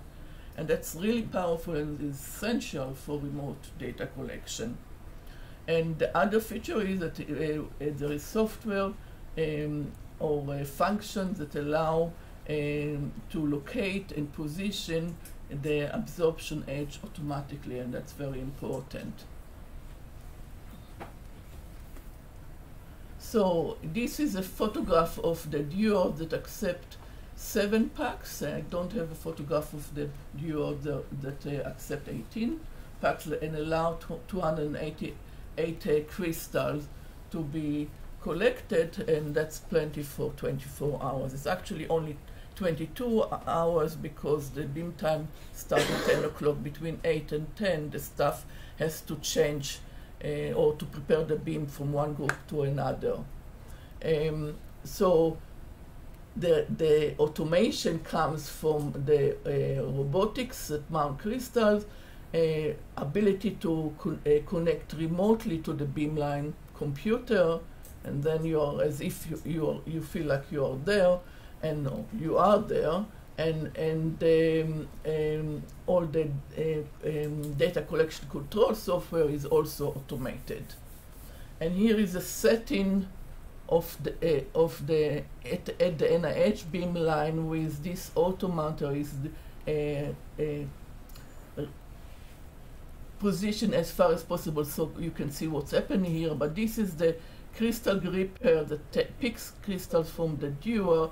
Then this arm rotates like that, and the entire setup over here is moving, translated, and then the gripper bring the crystal to the goniometer over here. And this is how the window of the data collection control is looks. And in this particular case, I show you the raster option. You can see all those various tabs over here, right? So prior to remote access, what must be done, for any new user must be trained on site so that they get acquainted with what's happening there actually, and don't work completely as a black box. In our case, we had two originally. When we started with a remote data collection, we started working on the NIH beamline for the first time. So we sent 2 users to be trained, and then it turned out that actually what they want is a user at home and a user on site. So we had to send one person again so that this remote access become they become familiar with the remote access.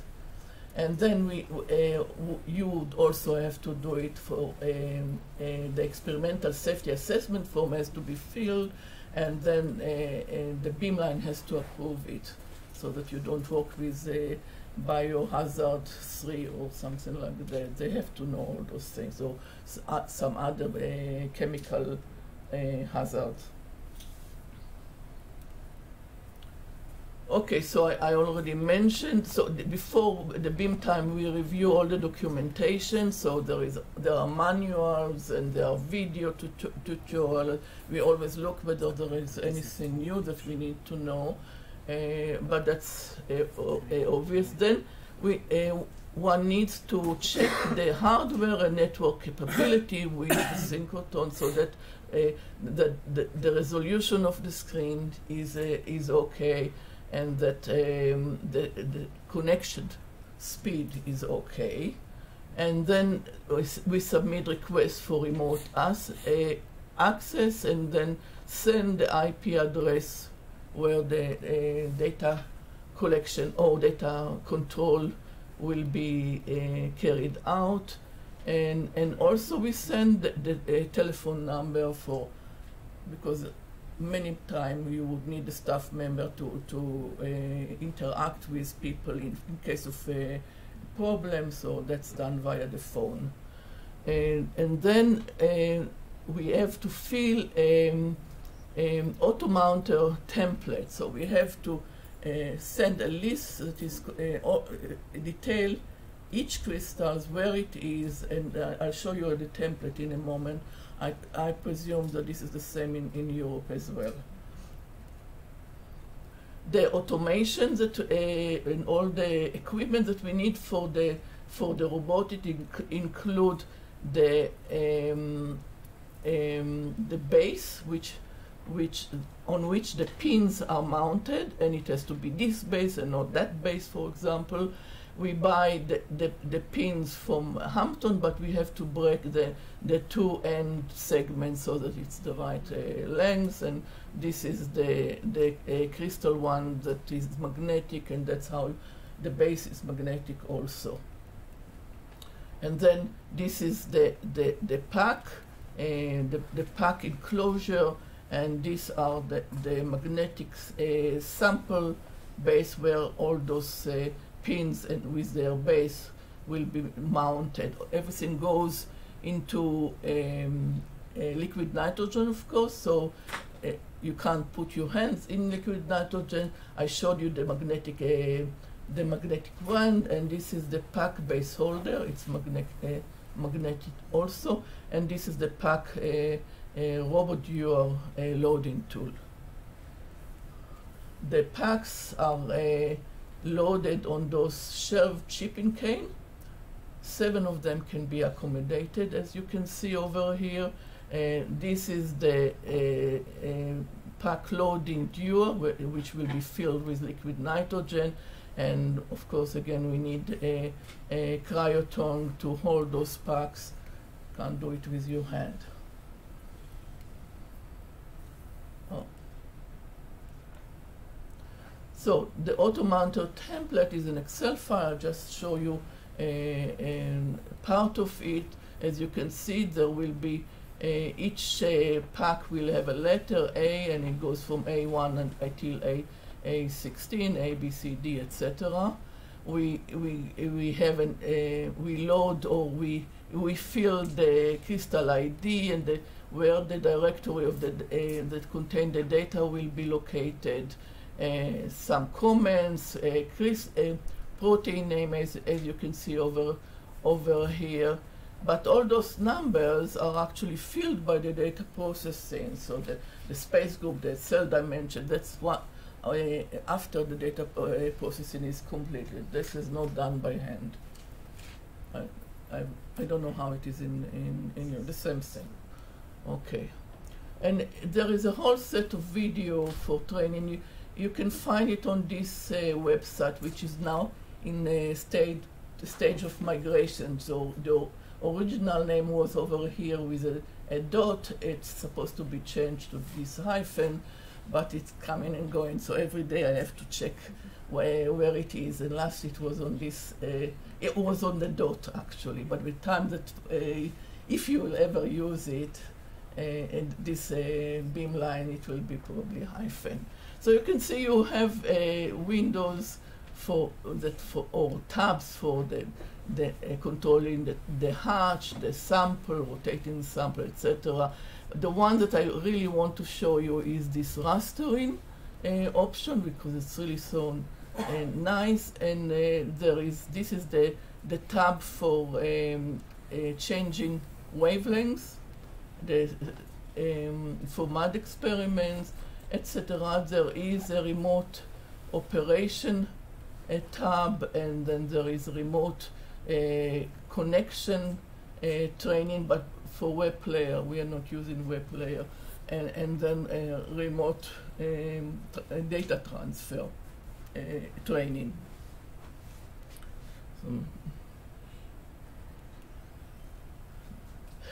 But on the day of data collection, then we are assigned, every group assign a staff member, and that staff member will load the packs up to, as I said, to 288 crystal starting from June. There is no staff support after working hour during the week, and during the weekend when we get all our data collection done, because we have lower priorities than the main user, you basically only get the staff member to come to load the pack, make sure that there is connection, and it goes home. But then there is a remote support. It continues officially until 8 p.m., but actually they are very accommodating, and my people used this remote communication even at 10 o'clock at night, but they try to let them go to sleep. So this we do via either email or by phone, and it's very important to have a smartphone, because often the problem is with the images, and the staff member can help a lot if you can take an image and send and mail him the image. This is how the ways that one can connect to this beamline. I don't think it's of much importance for you, but what we use is this option via the No Machine and NX Player. I know how it is in Europe. So for the experiment, we connect with NX Player, as I mentioned now, and then we have to get credentials. So this is given at 10 o'clock when the data collection starts. The staff members send the username and password that allows you to connect to the synchrotron. And it's very important not to make mistake there, because if you try it 3 times, it's treated, and unsuccessfully, it's treated as a hacking attack, and you can get locked out of the computer. And better do first, if there is a problem, contact the staff member and solve it. Then, in order to to collect data remotely, start with the computers for data collection, data analysis, and data backup, and start the detector either in this beamline, either the Pilatus or the Eigen, depending which beamline we get, and then establish this control. And we only, as I said, use so far telephone and email, but there are other options. As you can see, all this you can find on the website actually. And this is how the window looks for the data collection control. This is the Arch tab, and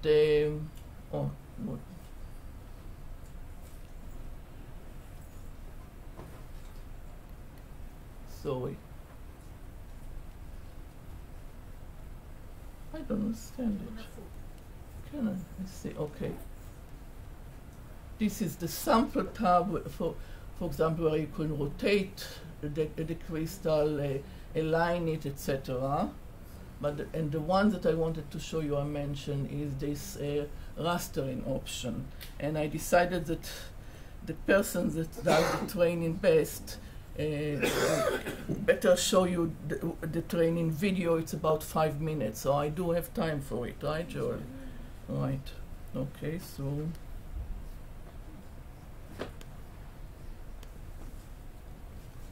They know that I will be using it.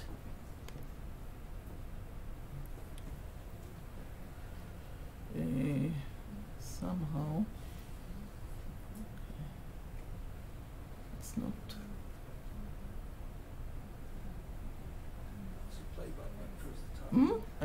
I don't show. I have. What do I do? I want to show the entire window. And yeah, I need to. Okay, so I'll just view. Zoom in. Not yet. Apple B, right? Apple F. Keyboard. No? Zoom out. Enter full screen, the very bottom, very bottom. Very bottom. Almost, right? Go to the very bottom of the page. Can you help me? I don't see it. My window is. That's what I did. Ah, okay. Is that better? Yeah. Yeah, thank you. Okay. I always learn something. But I can't see. No, it's not better. Okay. I need the entire. I can't start the. Can I make it even smaller?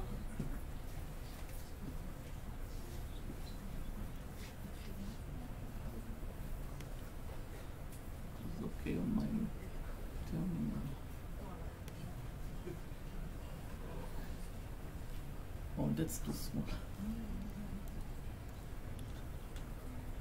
Yeah, that should be. You can push this one to start, okay? Yeah, let me just do it like that. Yeah, it's almost. Master in JBlois is a Should I function make that it lets you louder? find the best place You to need do it louder? data collection on your sample. Okay. So in this case, we have a large visible crystal.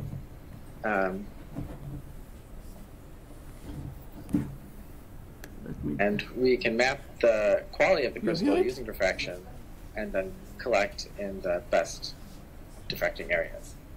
If we had a bunch of small invisible crystals, we could raster an entire loop to find them. Or if we had a sample that was obscured and hard to center optically because of refraction, then we could use X-rays to center it more accurately. So we're going to set up a raster grid here on the sample. So I'm going to click the to make an outline, and then I'm going to set the cell size to be pretty small, so we can really see what parts are diffracting well. So I set the cell size to 20 by 20, which is one of our mini beam sizes, and then the beam size is automatically set to match.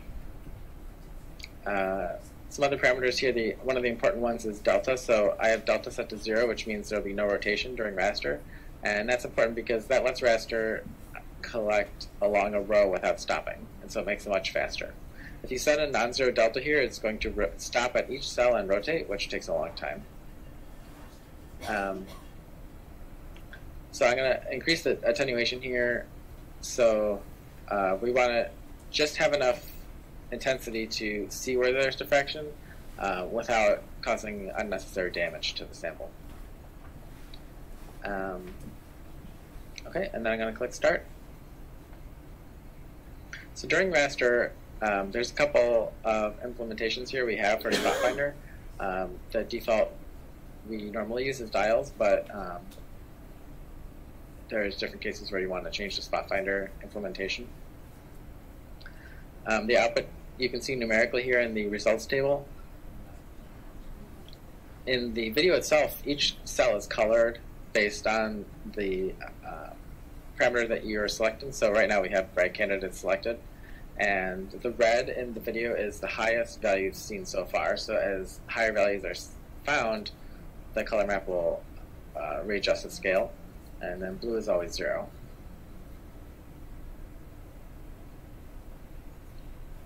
Okay, and then if you click the diffraction viewer button, you can watch the diffraction as it happens. You can also just go to the Collect tab and watch the diffraction here.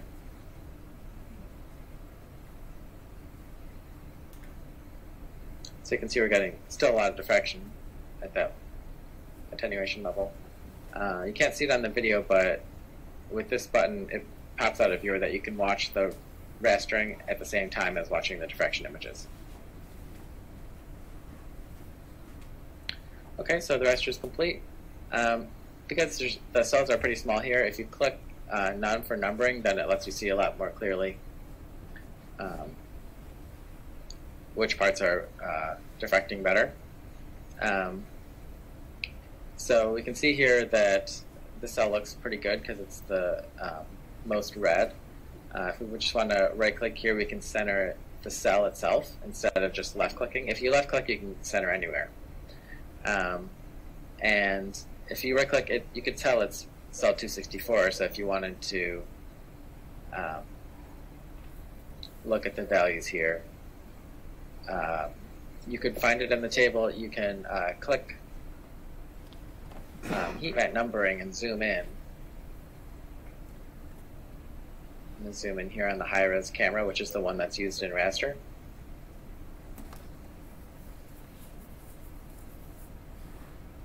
So here it's showing you the spot totals.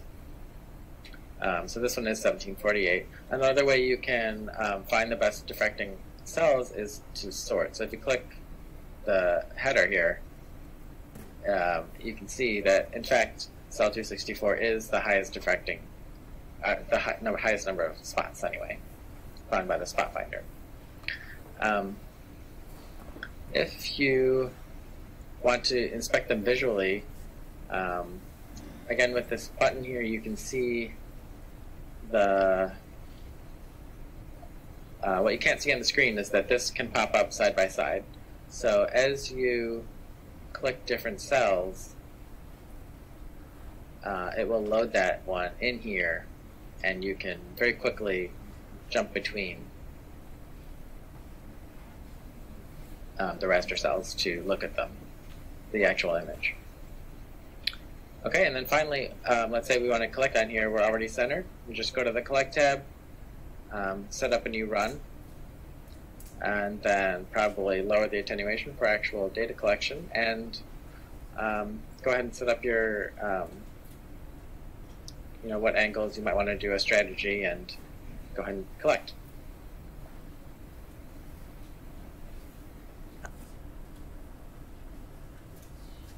I think this is it.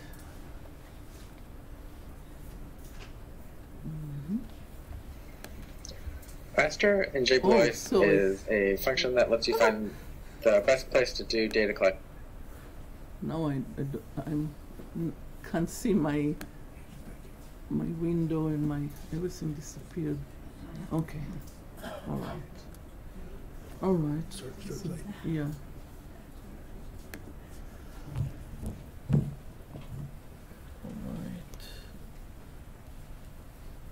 So the other tutorial is much longer. It's about half an hour, so I won't go through it now. But this is the changing of wavelength of energy, which is very easy because it's automated. And basically, what you have to do is to decide, oh, I want to collect the absorption of zinc. Click on the zinc, and then go through all those steps and set up the wavelengths just for the right absorption edge for a mud experiment. So it's easier. It's not very fast, but it's still much easier than it used to be. For the data collection tab, this is it. What is important here is that once you start the data collection, the data processing starts in the background.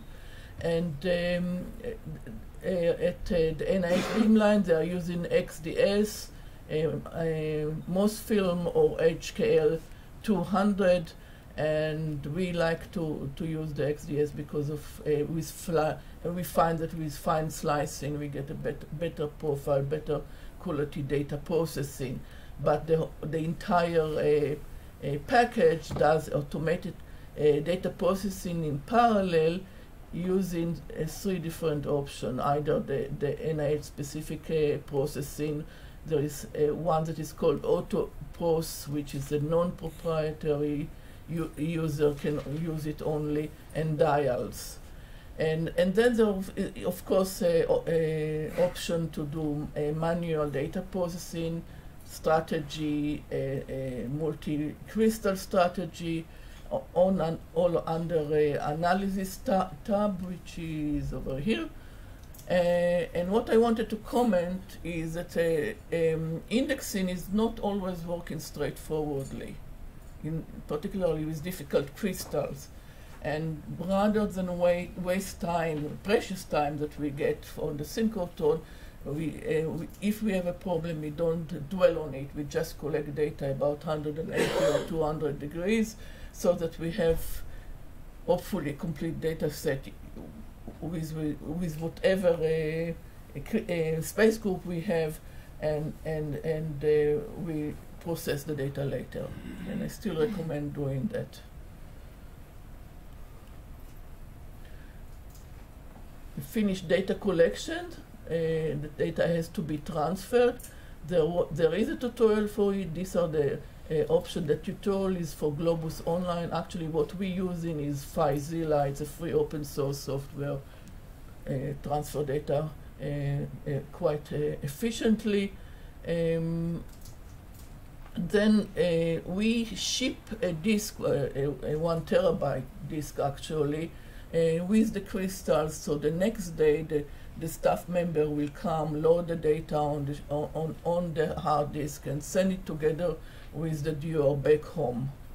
And then they emphasize that we need to log out. That's very important to not to hang on there, but we do get 24 hours more to do data processing on the synchrotron if we wish, and but after they delete the data basically.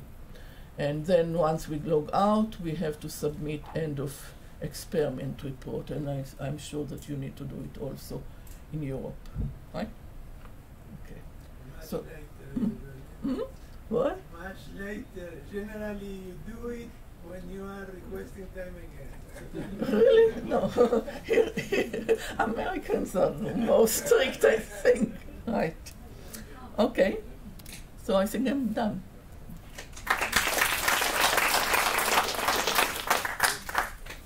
Thank you, Asnat, very much for this talk to get a feel what it's like in the States. Are there questions? You said that you submit a project proposal as an individual project, or do you have some sort of a block, groups coming together and submitting a We larger don't do my group will do all the projects that we have, and in fact, the last project that I applied for was with a colleague from my institution that has also several projects. So we saw that it will strengthen our the scientific view. Yeah, I was just thinking, we have in Finland this block allocation groups in the European Synchrotrons. Or they force you like to do 11 it, yeah. PIs and Yeah. also But in fact, once it comes to data collection, not when I collect data, it's not necessarily that my colleague will need data collection. So it changed, but at least there are several projects that are clustered together. Yeah. May I continue? So do you always have this 22-hour slot, or is it, do you have That shorter shifts? one is able to ask for the shift that you can ask for are eight. That's the minimum, right? But in fact, you don't get 3 times of them. In practice, if you want a whole day, it's only 22 hours, because they need those 2 hours to prepare the beamline.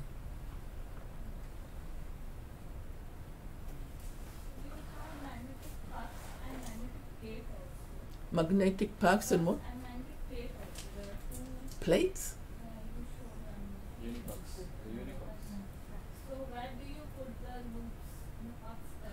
So the loop is on the pin, right? You mount the crystal, and it's on the base, and then you put it into the enclosure, and then you can close it, I think, because you.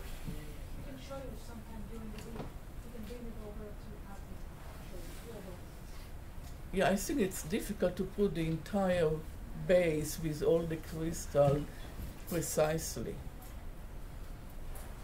But everything is liquid nitrogen, so everything is safe. We'll be bringing you some, and there'll be a table with some of these for everyone to see tomorrow.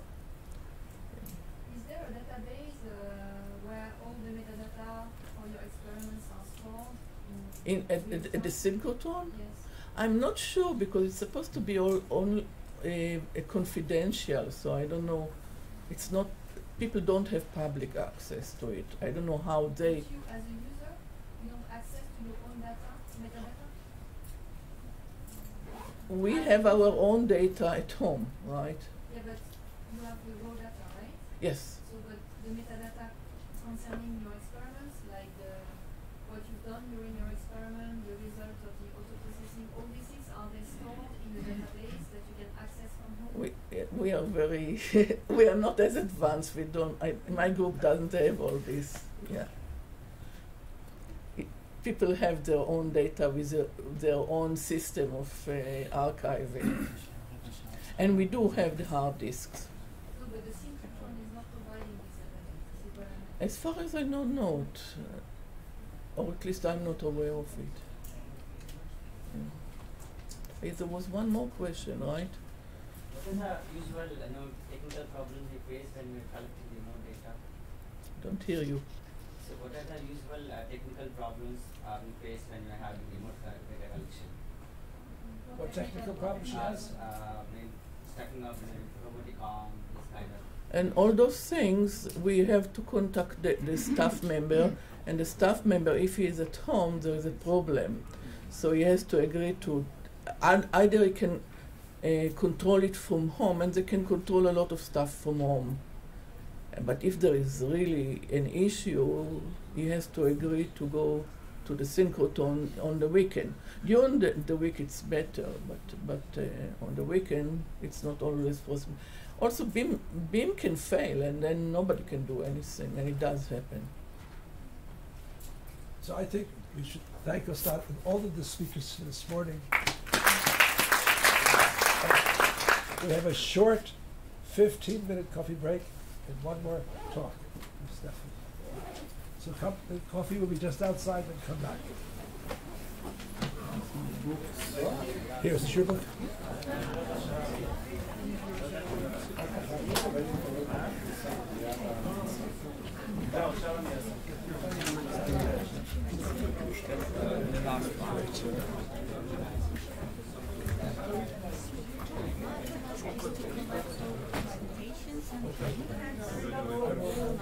I got one more for the show lady. I'll give it to you. If you could. It's very good. Yeah, I can say no problem it at to you. Yeah, could you email it to me? No, I will push it. I will mention it also. Hi. I'm based from Eastern Evangelia. Oh, from Greece. Yeah. Wow, welcome. So say hello. I'm so happy that from Mr. Segarman too. yes, I remember him also. So it's the first time here? Yeah. I'm really happy you made it. Great. I'm new in this area. But you will learn. This is great.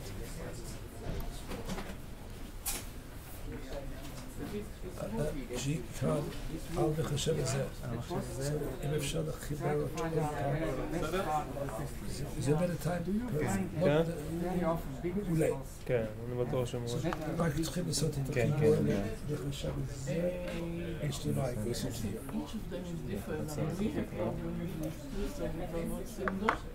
And we need to find where we can get a single action. אז אחרי ההפסקה יש עוד הרצאה אחת ואז ארוחת צהריים. That's right, and then I have to... Very well formed crystal and it has such deviation. It's amazing. We don't often have such large crystals, I must admit. So it depends. It was just... You do find this? No, but I don't know. But it may be quite unusual. Yes, I was wondering. But Joe says that they had a crystal everywhere. This He one didn't here. fuck into spots, and I don't know. He never said. See the torque? Not great. 126. I think there are rare cases where the crystal quality varies. In many other cases, the crystal is uniform. This is the one. This is the torque. Everything is set. כן, So it's many times Allah, perfect. Aslat, this is just what I wanted. Really, because it's going to. You'll hear it. The woman who asked the question about metadata, she's going to give the European view. Her name is Stephanie Monaco. She's a. Basically, you'll see all of this is set up, and even the whole procedure of this Excel is different. It's all automated from your lab to there. And it's all stored there, and then it keeps filling up. Like CCP4, the way it keeps a log of everything. They keep a log of all the data. You'll see. But they don't keep it after you finish. They're required by European rules now. So all things have been Europe. Some of them know, but perhaps they don't know. So anyway, you'll hear from. Maybe when you hear from her, you'll see it's similar or not. So that wasn't just that's mainline scientists that go. But people that are doing proprietary So that's data, why would they do it? I have a present for you. This is yours that you left on the podium. That's the one for your home. Yeah. So yeah, you're back Thank to you. Thank you. It didn't work here. Yeah, right. Yeah. Thank you. It's a present from you. It's a present to me. That's what And I'm sorry that I forgot. No, I'm happy I found it.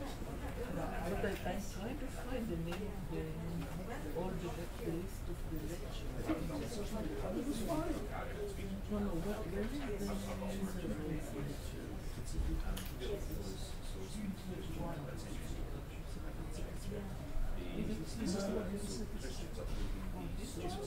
Two slides per person. Every single system has 2 slides. That's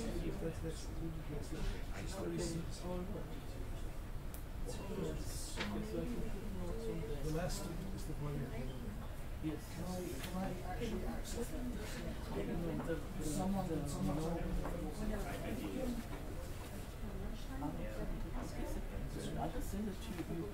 it's a visa. For our people.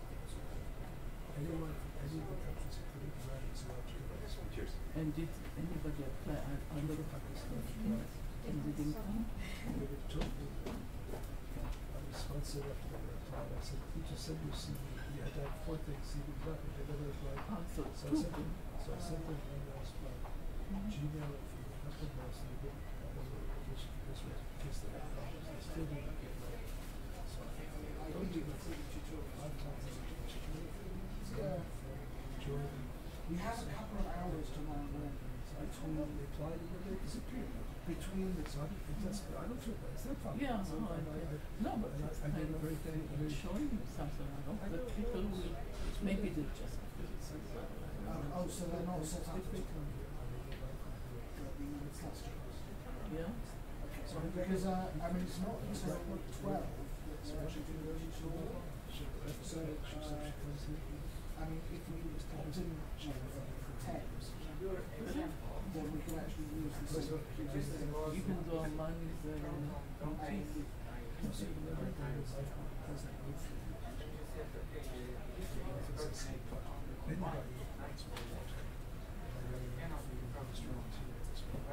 Except because she's apologized.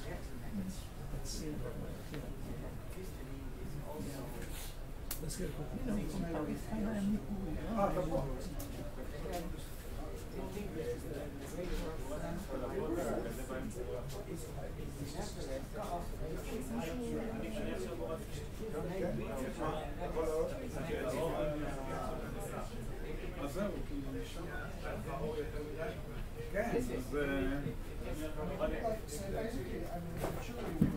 אבל הבעיה ש... תראה, יש לי הבדל. אתה יכול לסגור אותי פעם, אם אתה יכול את השניים האלה. אבל איזה הבדל יש לי בין מה שהמצלמה רואה למה שאתה... זה משגע אותי. אבל מצד שני אני גם צריך אחרי זה לערוך, ואני לא יודע מה לעשות. בוא תראה לי מה עשית ואני אגיד לך מה. אני הורדתי פה. אוקיי. עכשיו בוא תראה את השניים האלה בהתחלה, גם כן העיגולים. איזה עיגולים? פה, בהתחלה. את אלה? כן.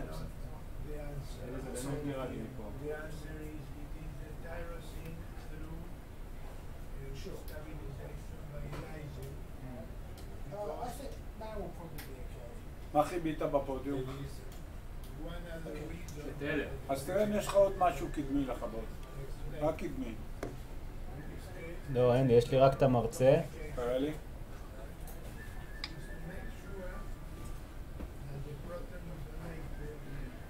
לא, את זה תשאיר את המרצה. זה בסדר. מה יש לך עוד לכבות?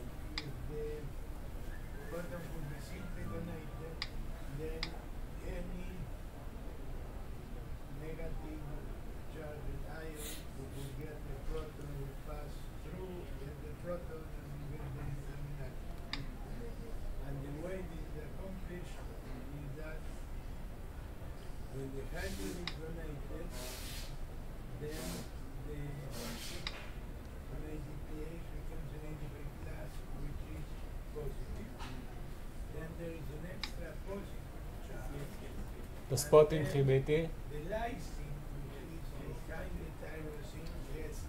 לא, את השניים האלה תחבר מההתחלה. כן, אני חבר.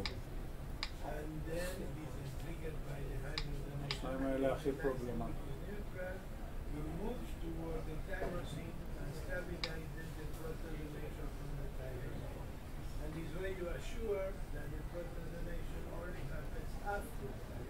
אין לך שם סימונים, לא כתוב לך מה אתה מחבר? רשום לי רק מרצה.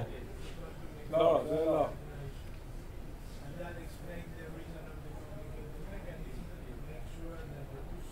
הספוטים בסדר או ש... לא, אני רוצה לחרות.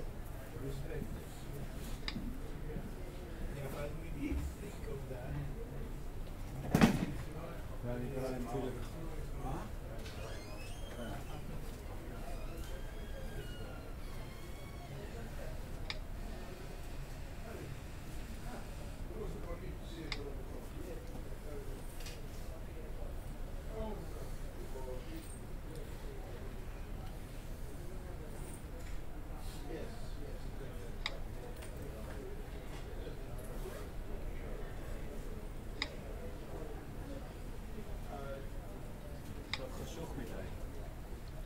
אני רוצה רק פה בקצה. הוא בא? דווקא רגע, כאן איך חיבית? כן, זהו, טוב מאוד. בסדר? אפשר עוד טיפה, אני לא יודע בדיוק. זה רק ללחוץ את זה הרבה או מה? כן. אתה עושה לחיצה. אולי זה דימר. בדיוק, זה מהמם. אוקיי. אבל לא חשוך ככה מדי? לא, לא. מאיפה המרצה? זה זה? כן. מה נדלק פה? סבבה. אוקיי. קצת חשוך, לא? אותם פחות... כן,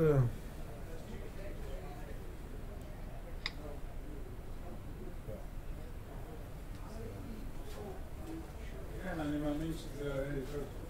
אבל ראית את זה? יש לי זה משהו. כן, זה מעניין. אחרי זה אני צריך לערוך את זה.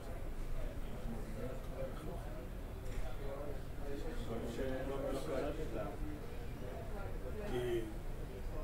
לא, בהתחלה חשבתי זה מה שאני רואה, עד שפתאום... לא הבנתי אם זה הוא חותך או שאני חותך.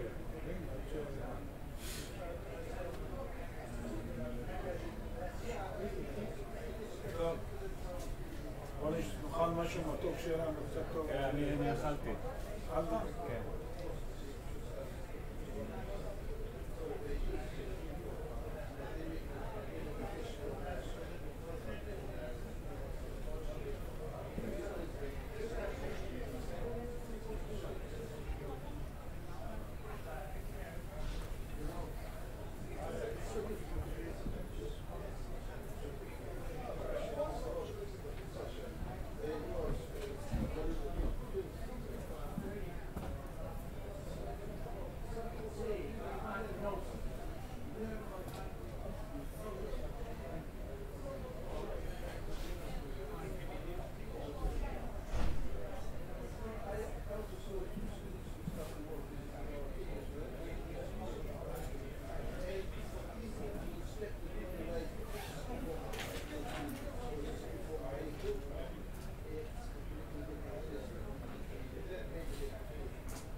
He used to be my roommate in Cambridge. So tell him I said hi. Things go well for him. לא יודע להסתכל כמה. מה זה? אם יש צפיות. אם יש צפיות אני אבדוק. צריך אתה יודע להסתכל? נראה לי שצריך להיות משהו. כן.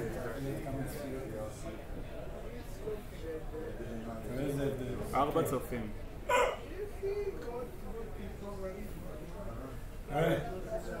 יוצקי, ככה בשבילי זה מעולה. יש לי רק את הנוסח. ופה כל צד ימין כאילו איננו, לא נקרא. אתה רואה? עכשיו תראה, אני צריך לפתוח את זה. ולקחת את זה.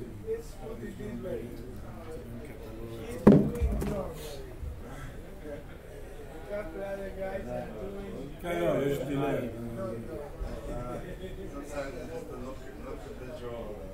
עכשיו תראה, כל צד ימין. פה יש לי 60% מצד ימין שלא נראה לי. אני מצלם את הטוויט. אתה מבין עכשיו?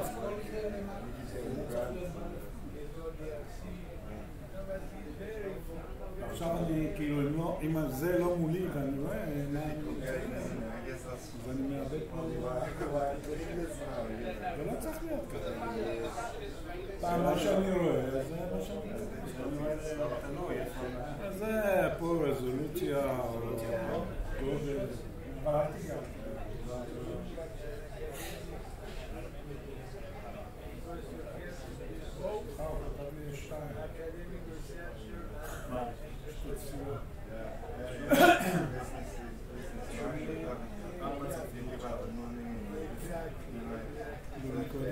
לא, 2.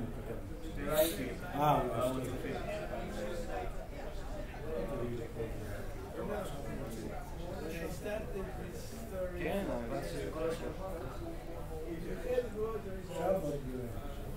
כל יום ככה 10 דקות. בנופתי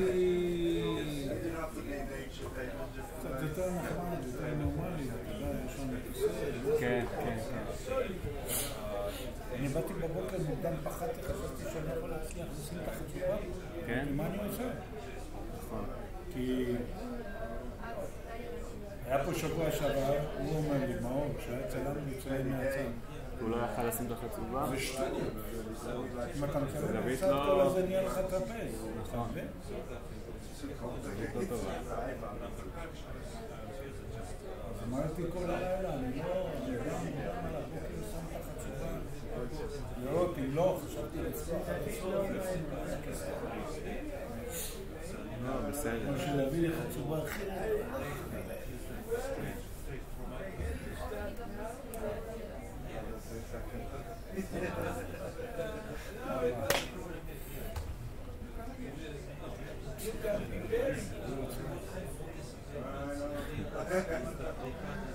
I don't know. I think that was okay, but it was just, you know, people still think that they do it more reach to it. So then still then, so around besides the staff, it's like Helga.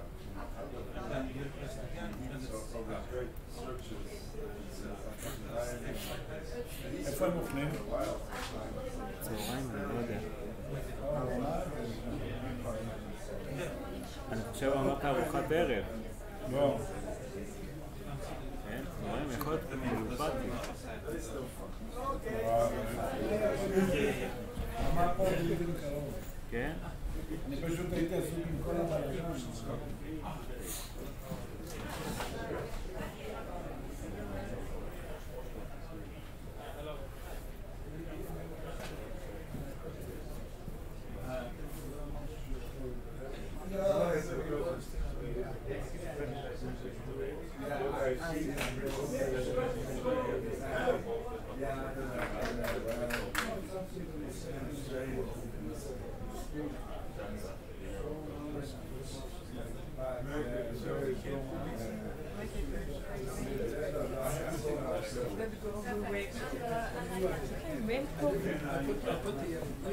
Chrome as well for you, so you have that was ready before we start.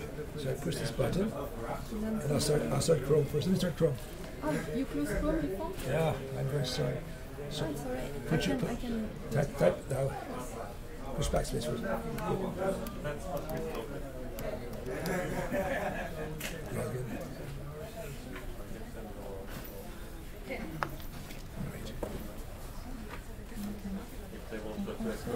You didn't log in yet. No, but I will do that in That's front right. of the Now users. you push start. And then this one, right? You're expert. Thank you. Give a second for people to come back. Of course. We're pretty much on time, which is amazing. This is going to be too much food. So you stop me if I'm I won't going stop to... you. We're in good shape. Okay. We'll have a lunch break. If you go 2 or 3 So hours it's, off. I'm supposed to... You have to so speak that this way. until 1 p.m., right? Yeah. So How did it get so late? We started late. We got the kids here.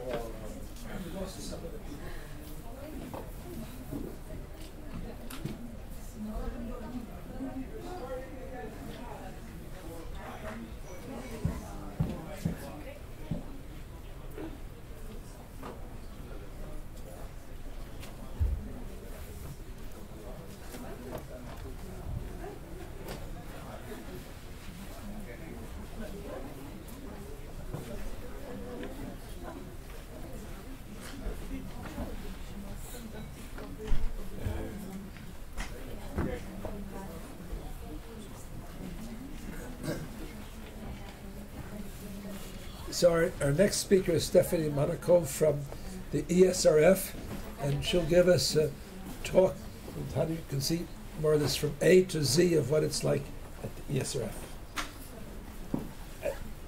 Please. Okay. Hello, everyone. So I'm going to talk to you about how to prepare your experiment before the beam time comes. Because we'll do tomorrow a training session with what we do when we start your experiment and everything. So it's the first part that you have to do before your beam time comes. Okay. And this. Okay, this is a big schematic drawing to give you an idea of how things are working. So, so you're here. Some beam time has been allocated to you because you're part of a proposal. Your group head has asked for beam time at ESRF. So you have an experiment coming. Oh, oof. I pressed OK. OK, wrong button. OK. So you have an experiment. This is going through the user portal, which is called SMIS. You will hear about this several times today. So in this user portal, you declare all the safety related to your experiment. So you have to declare the proteins that you will bring. You will declare the proteins that you will bring on site, not the samples at this level, but the proteins themselves, for the safety to validate and for you to be able to bring them on site. You will also declare all the information related to your experiment. So this will be the main proposer of the experiment who will do this for you, but you will have to do you will have to go through some safety and so on yourself. So what I'm going to show you today is what you will have to do as a user, not as a main proposer, because somebody else will do this for you. And so all this is going through this user portal, SMIS, which is related to a database. So every information is stored in a database. And then during your experiment, you will be using MXCube, which drives the beamline. But this is also talking to another database, which is called iSpyB. And the more recent version of it is called EXE, Extended iSpyB. And all these databases are talking with each other. So basically, when you enter a new safety shift for a protein in the SMIS portal, then it will be stored in iSpyB. And then from iSpyB, you will be able to declare the samples you are bringing. So you will be able to prepare your shipment and declare, okay, in position 5 or my puck 27, I've put this particular sample related to this particular protein. And of course, MXCube also is talking to this database. So every time you do an experiment, you start a collect, then all the metadata related to this experiment is stored as well in this database. So, and this has a web page where you can log in from anywhere, and you can view all the results of your experiments, so all the metadata related to your experiments. So it's also linked with all the auto-processing pipelines. Voilà. Okay, so what you have to do as a user is first to do some safety training under the SMIS portal. You have to declare the new sample sheets for your proteins in this portal. And you have to also validate a user and declaration form. We will go through this. And you have also, once all this is done, you will have to submit information about, to prepare your experiment, submit information about the samples themselves. So where are my crystals, what protein they are related to, into iSpy-B. So it's a second login. And you will all be able to access to the experiment reports from the same iSpy-B database. And a third thing I wanted to talk to you about is that through iSpy-B you also can track your samples. And this is a very useful tool. So basically when your shipment is ready with your samples inside, you can declare it associated to a session in iSpy-B. And then you will be able to print out labels from iSpy-B that you can stick on the DWare. And then what happens is that you are always following what's happening with your DWare with time. When it arrives on site, you receive an email, etc. When it leaves site, it's also you receive also a notification. Okay, just one last thing, and because I know it's confusing for the users. In Smith, you log in with your personal login, so with your name. Whereas in iSpy-B, you log in with your proposal login. So it will be the experiment number. And tomorrow we will use MX415, which is a test proposal.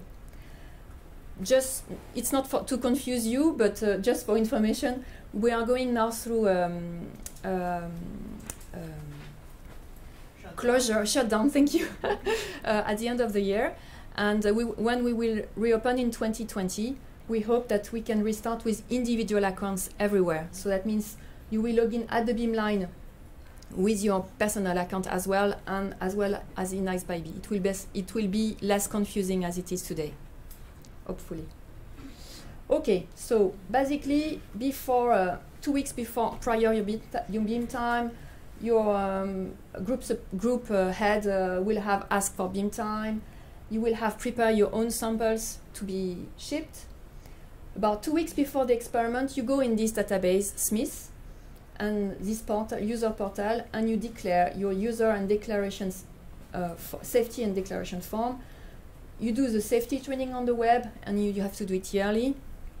There are 3 kinds, we'll see that: remote, mail-in, and on-site, because you can either send your samples and we treat them automatically with on Massif 1, which is our fully automated beamline, or you can connect from remote and do your experiments remotely, or you can come on site and do your experiments on site. So there are 3 different safety training that are available through the web. And you need also to declare, wrong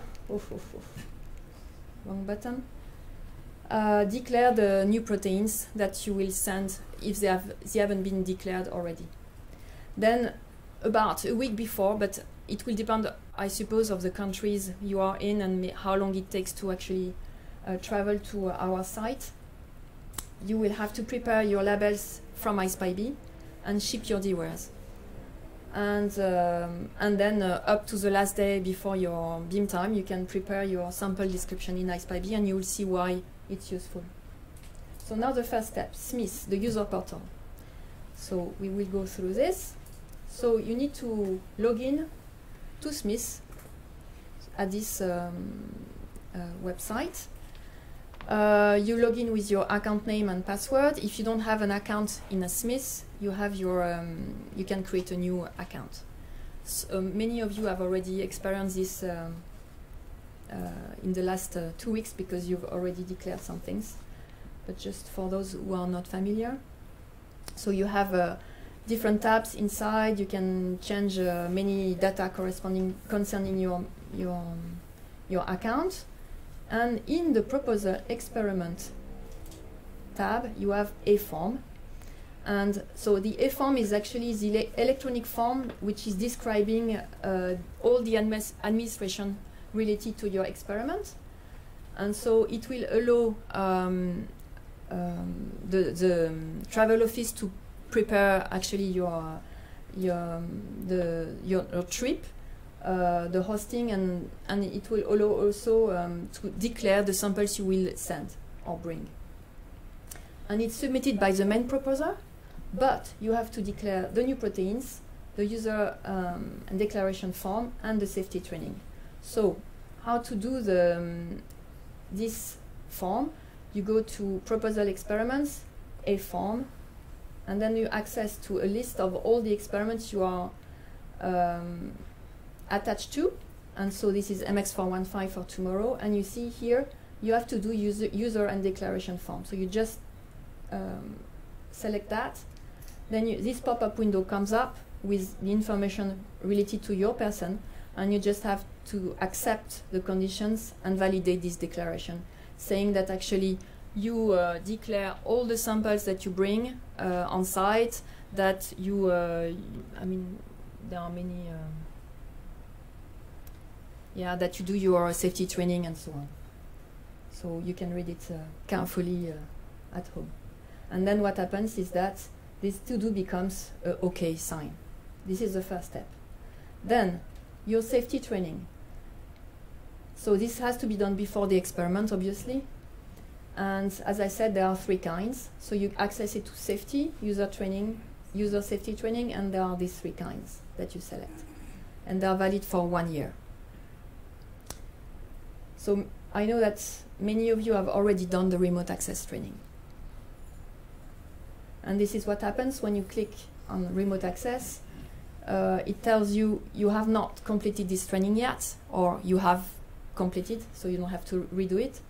And then you select the version you want to read it, and then at the end, so you'll go through some presentations, and at the end you will have a little questionnaire to actually to make sure that you understood what was written. So basically, the difference between remote, on-site, and mailing is that for the mailing and remote, it's more based on what kind of samples you can send to ESRF, these kind of things. Whereas the on-site, you need to know who to call when you have an emergency on-site, what to do when there is a call to exit the synchrotron, or these kind of things. Voilà.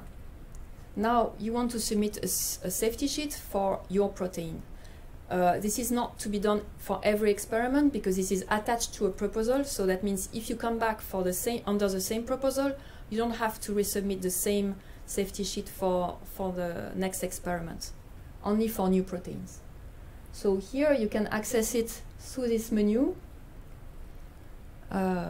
So proposal experiments, and you see the list of proposals you have under your name. So for me, I had several, but one is MX415 and the one we are using tomorrow.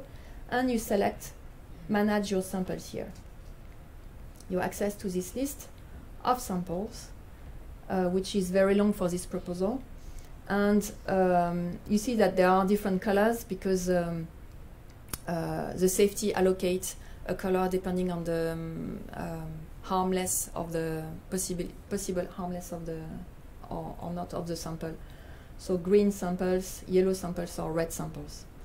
And you can actually add new samples to this proposal by clicking on this.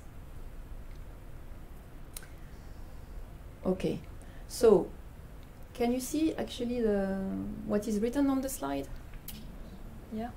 So you have three tabs to fill in. The first one is to describe the sample. So you need to declare what it is, what family, what the name of the sample. Then they ask you for sample acronym that will be used during your experiment. So give something which is meaningful to you. Then most of the time you will bring crystals in your case. So you select crystals, and most of the time it will be biological samples, I guess. So then if you select biological, this comes up, and you have to fill in the source of origin and the class of risk. So basically, if this biological agent is unlikely to cause human disease, or if it can cause human disease, so depending on the protein you are bringing. And then you can also mention that if it's a recombinant protein, so then this appears, this section appears if you say it's a recombinant protein, and you are asked to fill in expression host and again the type of class. Okay, if you have special recommendations for the manipulation at ESRF, then you can mention it there. Then the second tab here is how we handle your sample. So usually it's in the frozen loop, and you can mention also if there are particular chemicals inside your sample. What else? And if there is a risk at handling this sample, all this declaration you will see. And then you arrive to the final step, where actually you need to certify that all the information that you entered is correct, and you search for your name in the database, and it will fill in all the information about yourself, like the email address and everything, so that the safety can contact you if there is an issue. And then don't forget to submit. Okay. So you've entered your safety sheet for your protein. So here you are, you've just entered the protein A under MX415 in the user portal database. Then the next step is that the safety officer receives an information saying, okay, there is a new protein, can you validate it? And they assign a color to it. Then once it's validated by the safety, it is pushed to the ISPIB database. So this push is happening every night. So if you are in a hurry and you need to use that protein to declare your samples, then you can still do manual updates from ISPIB, but the limiting factor will be the safety officer. If there is no safety officer to validate your protein, then you cannot see your protein in ISPIB, and that's not very nice. So I really encourage you to declare your proteins as soon as you know that you will bring these proteins on site.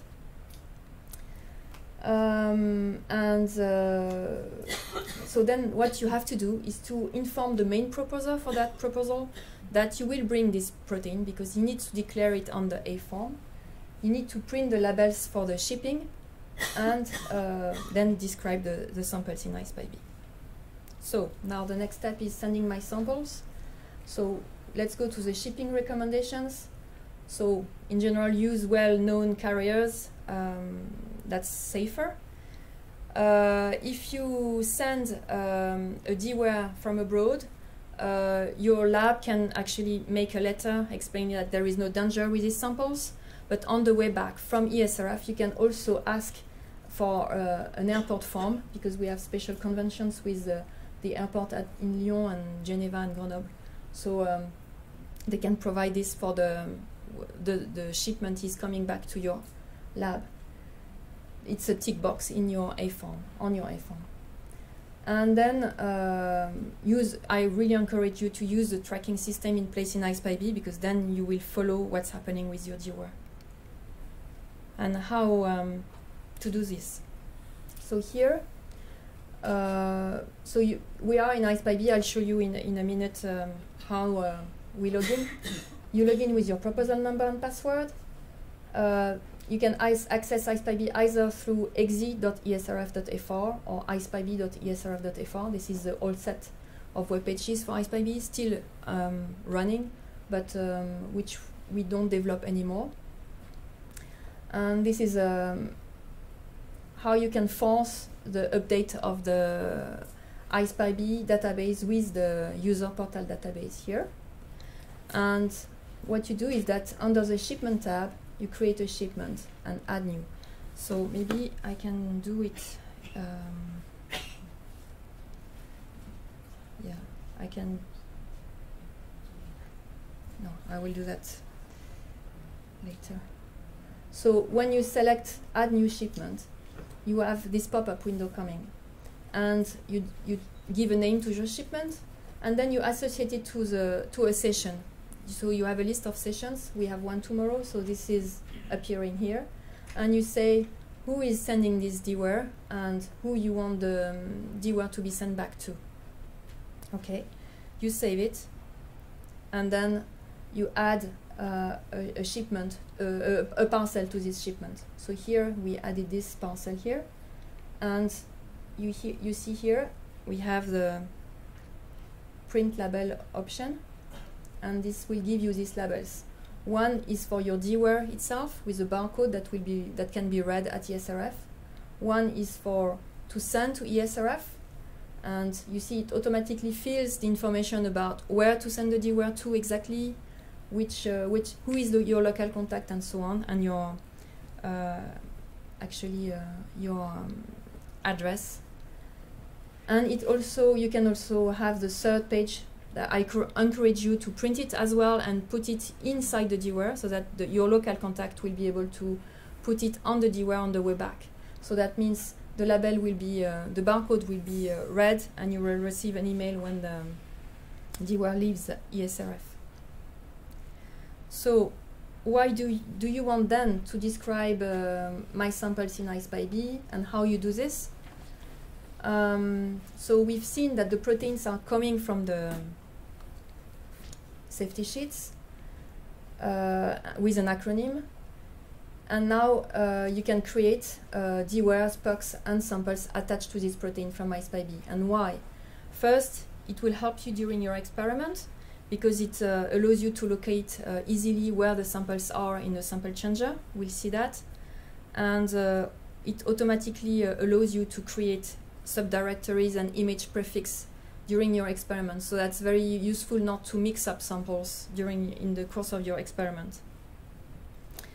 And another thing which is very interesting is that in the IcePyB database, you can track experiments which are attached to a particular protein. So if you say, okay, I want to see what I've done on this particular protein over the last year, then you will see all the data collection and all the results attached to this protein. So if you don't describe this protein in IcePyB, if you don't use this path, then you will have individual samples which will not be related to each other, as if you were attaching them to a protein. Okay, so there are different ways to actually describe your samples in IcePyB. You can use on the old IcePyB interface, you can use an Excel template, Excel sheet. You can CSV upload also your data. You can describe your samples online, and you can use a web service that's from your LIMS system to IcePyB. This is still in production. And on the exe interface, we remove the Excel sheet because it's pretty difficult to maintain. But you have a nicer online version of it. It is still possible to use the LIMS web service, and we will have soon the CSV upload. It's still under development. So now I will show you how to create a shipment. So I'm now in IcePyB, and I'm logging as a proposal MX415. So this is what you see.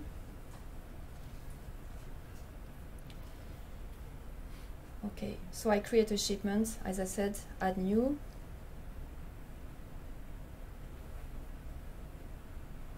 Maybe I'm not using the right, yes, okay. So let's call it test. So session. So we have two sessions to come. One is the 15th of May, tomorrow, on ID 29. Okay, let's say it's me sending the samples, and I would like the samples to be sent back to me. Okay. So now I can add a parcel to this. Oof, I don't know what's. I don't know why on this computer. I have. It's a latest version of Chrome on this computer. Yes. Okay. So normally, oof.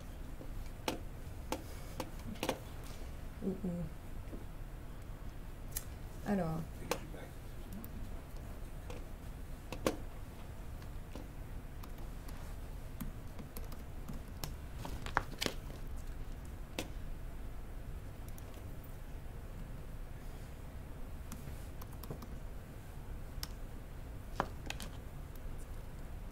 Non, c'est pas ça que je veux faire.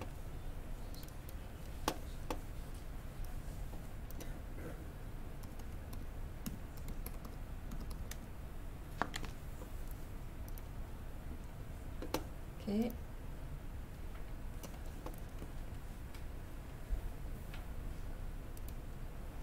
So I want to see my list of shipments. Now I should see my test here. Okay. So I need to add a parcel. So DWAR1, let's say. Okay. And the print label is here. And then you can add a container. So it's a pack. So let's say it's this is the barcode of the pack. You can send spine packs or unipacks at ESRF. So let's say unipacks because this is what we will have this time. Okay, and you see I have my pack here. I can edit it and I access to this.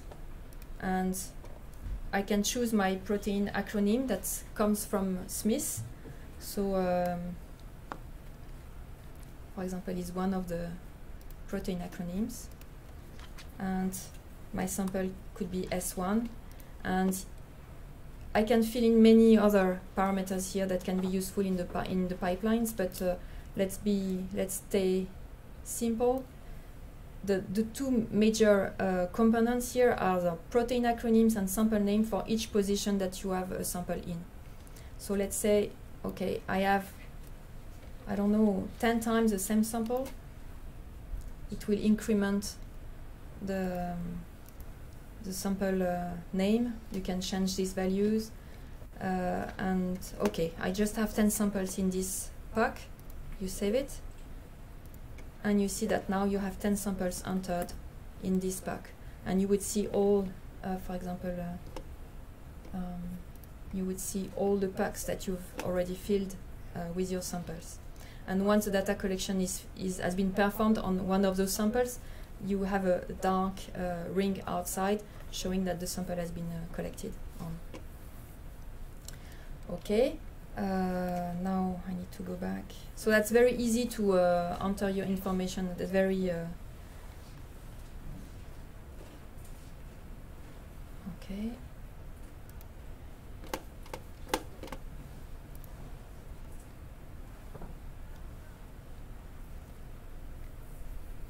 Well, this is what I just showed you.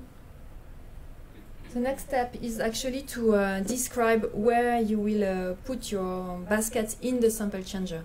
So there are two ways. If you're not coming, you can send an email to your local contact saying, okay, I have this list of packs, please put them in this position of the sample changers and in sample changer. And in ISPyB, you can prepare all these things before the experiment, so that when you start your experiment, you just have to synchronize in MXCube and you see the whole list of samples in MXCube. Another way is if you're not well organized, you can ask your local contact where the positions are on the D-Day, and then you fill in this information into ISPyB on the D-Day. And here you see that these are the pucks that I selected to be mounted on the beamline, and you say where they are, on which beamline they are, and then you allocate a position. So obviously here at ESRF we have many high capacity DWAREs allowing to accommodate spine packs and unipacks. So cell 1, 3, 5, 7 are for spine packs. You see you see that there are only 10 samples in these packs, and cell 2, 4, 6, 8 are unipacks cells. So if you select a unipack, I think this was a unipack. Yeah, no. Yeah, it's a unipack which is selected here. So you can only put this pack onto the cells where there are unipacks, and you just select. You just click on where you put it. So once you've done this, you can run your experiment. So how do you run your experiment? Today we are in a situation where we are gradually moving to MX3. This is the beamline control software at ESRF. It's a collaboration with many synchrotrons in Europe, so you will see this also in other European synchrotrons. Why we are migrating to this MX3? We are at the moment with MX2 on most of the beamlines. Only 2 have MX3. It's ID29 and ID23-2. Why? Because it's a control software which is on the web directly. So you have to open a browser and you put the right path and you log in as your proposal and you have access directly to it. You don't have to go through NX. So that will facilitate a lot remote access. It's also a way to keep up with the new instrument integration, and it improves also the user experience. You will see that you can rotate your sample with control keys. It's much easier, and the interface is not too complex, because the idea is that you basically have 2 main tabs. One is the sample overview and one is a data collection view. So here we are in the data collection view with the raster, as we saw from APS earlier on.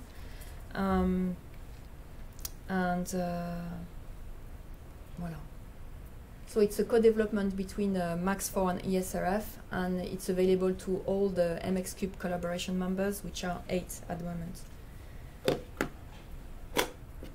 And this is a sample overview. So in this sample overview, you have a sync button, which allows you to actually synchronize with iSpy-B, and you will see for each of these cards the name of the protein in the sample changer. So it's easy then for you to follow what's happening and what to do next. Voilà. And then this is what you would see in iSpy-B. So I'm still in the new iSpy-B interface. So basically, I wanted to show you this, but we'll go through. This is a basic overview. So we will go through this in details tomorrow, but it's the first introduction to it. So for each data collection, you have such a rectangle with the information about your experiment. So you have the name of the protein, the name of the sample, you have basic information like number of images collected, these kind of things. You also have access, if you can enlarge this JPEG, and you can see the first image of your data collection. You can see the 4 snapshots of your protein sample which was aligned, and you can see also a dosor plot, which allows you to see for each image, each image, the number of spots found, the resolution found, and what else, Sasha? The third is I don't remember. We'll see tomorrow. Number of spots, resolution, and intensity. Yes, exactly, intensity of the spots. So that means that allows you to see quickly, and this appears very quickly after the end of your experiments, which this allows you to see quickly if your sample was well aligned in the beam, if it was not suffering from radiation damage. So it's a good way to actually come back to it eventually and find another position and recollect data if you see that this is not good. In some cases you would see boof like that, a curve like that, then it means the sample was out of the beam for 30 degrees maybe, because sometimes it's difficult to align the sample. Voilà. You also have the best auto-processing results coming from, so you will see this in details tomorrow, but you have auto-processing results, and here you have information about the space group found and some indicators. Can you have error merge on the graphic? On this graphic here? Yes. We don't at the moment. You don't have But we can access to it from here. It's not process result. It's simply extracted from images directly, without any process. And the idea is this is first estimation of behavior of intensity. You have a merge on the column. Yeah, but you will see that from this tab here, you have much more information. But the idea, as Sasha mentioned, this is a really quick estimation, so that you know, like a few minutes after the end of the collect, what's happening, what has happened. This graph appeared before finish full process. It's very clear. So in this, you can also view that there will be there is a workflow tab for in some cases, because we run workflows. That means when you select a workflow for a particular sample, it means you can decide of a series of tasks that you know you will like the system to go through, so the sample to go through. So for example here, the M-Express O workflow that we have is we mount your sample, the sample is auto-loop centered automatically, it's based on image recognition, and then an X-ray centering is performed on the sample. So first there is a 30-degree rotation of your sample to actually calculate the size of the 2D raster which will be surrounding your loop. And then a 2D raster will be performed automatically with attenuated beams. And then when the good position will be found, the sample will be centered there, this position will be centered in the beam, and then the sample will be turned 90 degrees, and a vertical line scan will be performed, so to actually find the best position in the other direction. So then you have your sample, the sample aligned in 3 directions. And then for this particular workflow, we collect 180 degrees on this position at 2 angstrom, unless you provide another resolution in ISPy-B. And this is taking into account the measured flux to calculate the exposition of the sample at that moment. So this is what you would see if you select this tab here. You would see all the images to actually calculate the 2D raster around the loop. Then you can view the results of the 2D raster with the best image found. And then the vertical light scan, so we are out of the samples, we are in the samples, and we are out. So now your sample is aligned. We also, when there is phasing which is performed automatically, like you are collecting anomalous data, then you have another tab which is appearing, and you see that you can access to the ShellX output graphs. You can also view your 3D map and a PDB model. So to conclude, before I forget, it's very important at ESRF that you don't use any pins which are not spine compliant, because these are this kind of pins. You cannot bring these pins here at ESRF, and I explain you why. It's because the Unipack gripper is going inside the groove of the pin, so it will not enter in the groove. There is no groove here on the left, so you need to have this groove inside here. And more important as well is that this groove should be completely clear, and I mean it should be completely dried before you freeze, because what happens, we have seen that several times already. The users, when they are preparing their samples, they wash their pins, right? And then they don't dry it enough, and there is still remaining liquid inside this groove. And what happens is that upon freezing, this remaining liquid becomes ice, so it's something hard at the bottom. So when the gripper comes and go inside the groove, then it just collides. So in the best case scenario, the robot will come back to its position saying, okay, there was a collision, I cannot mount this sample. So you cannot mount this sample from home, too bad, you move to the next one.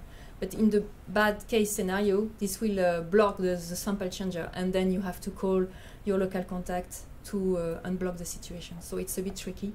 So to be safe, just remember to use these spine pins and to dry them before you use them.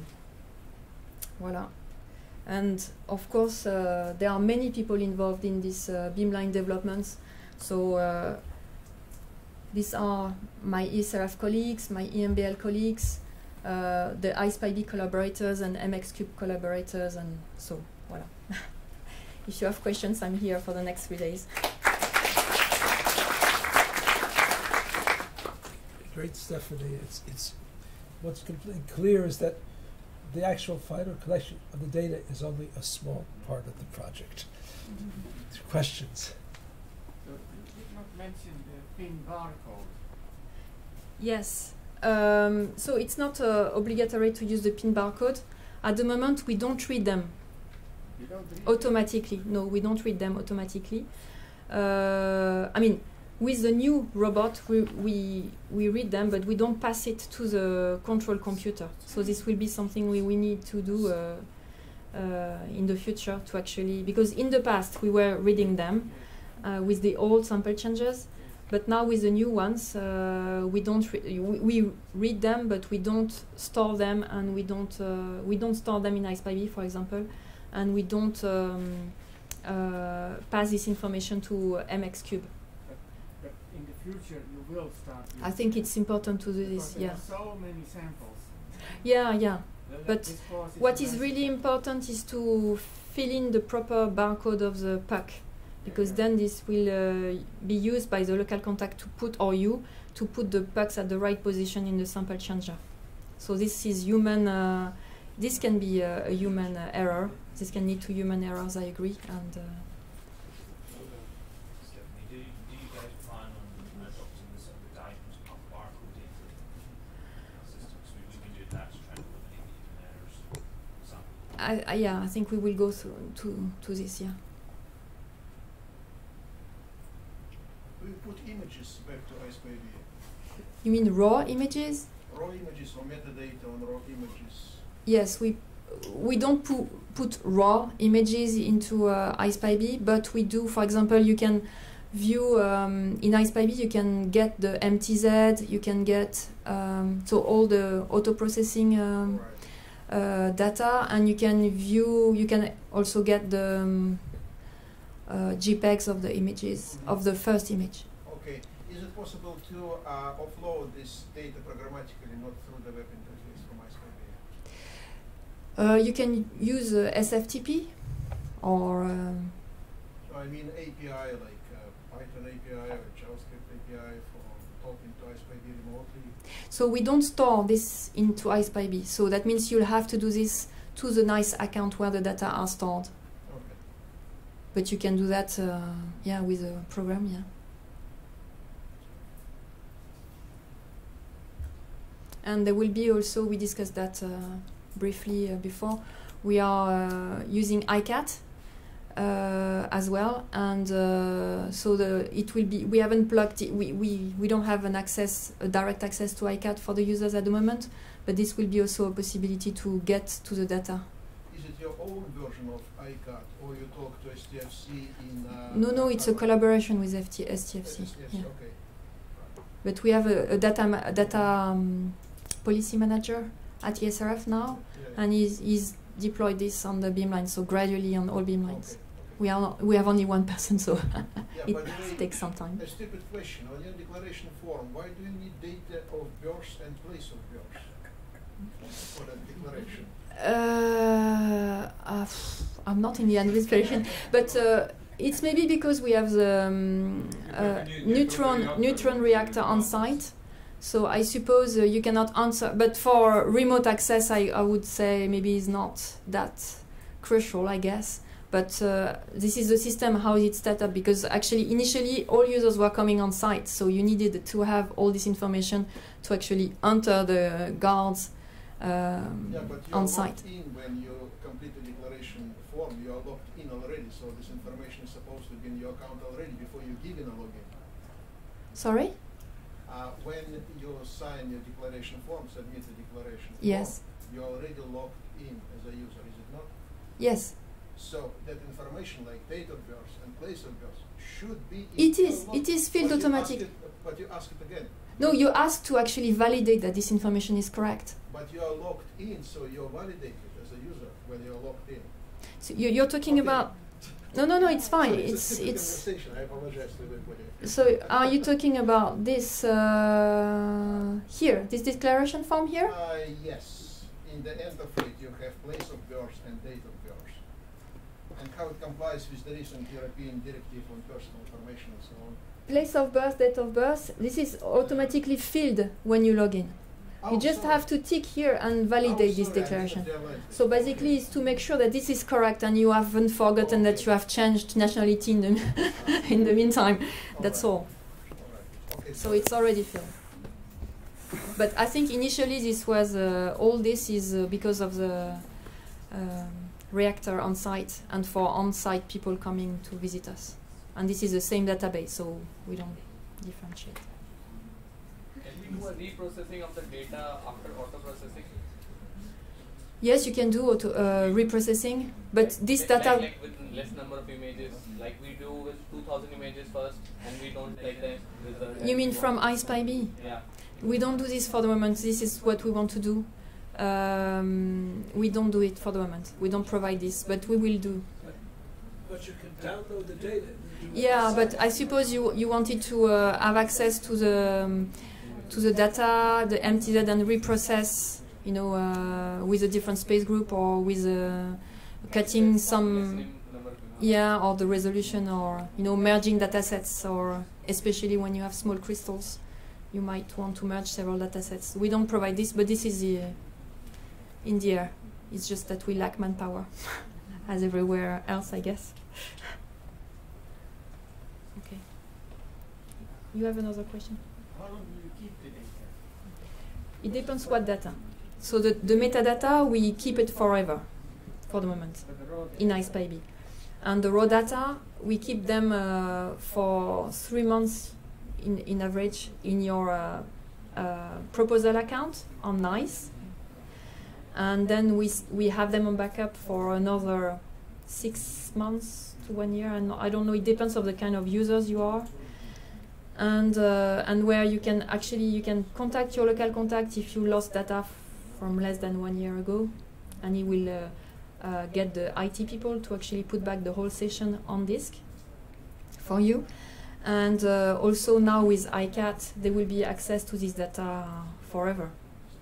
But this is still emerging, so I don't know exactly how it's done.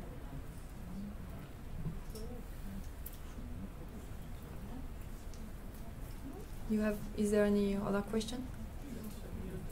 So if there are no other questions, I want to thank Stephanie Thank again for this talk. So we're going to have a break for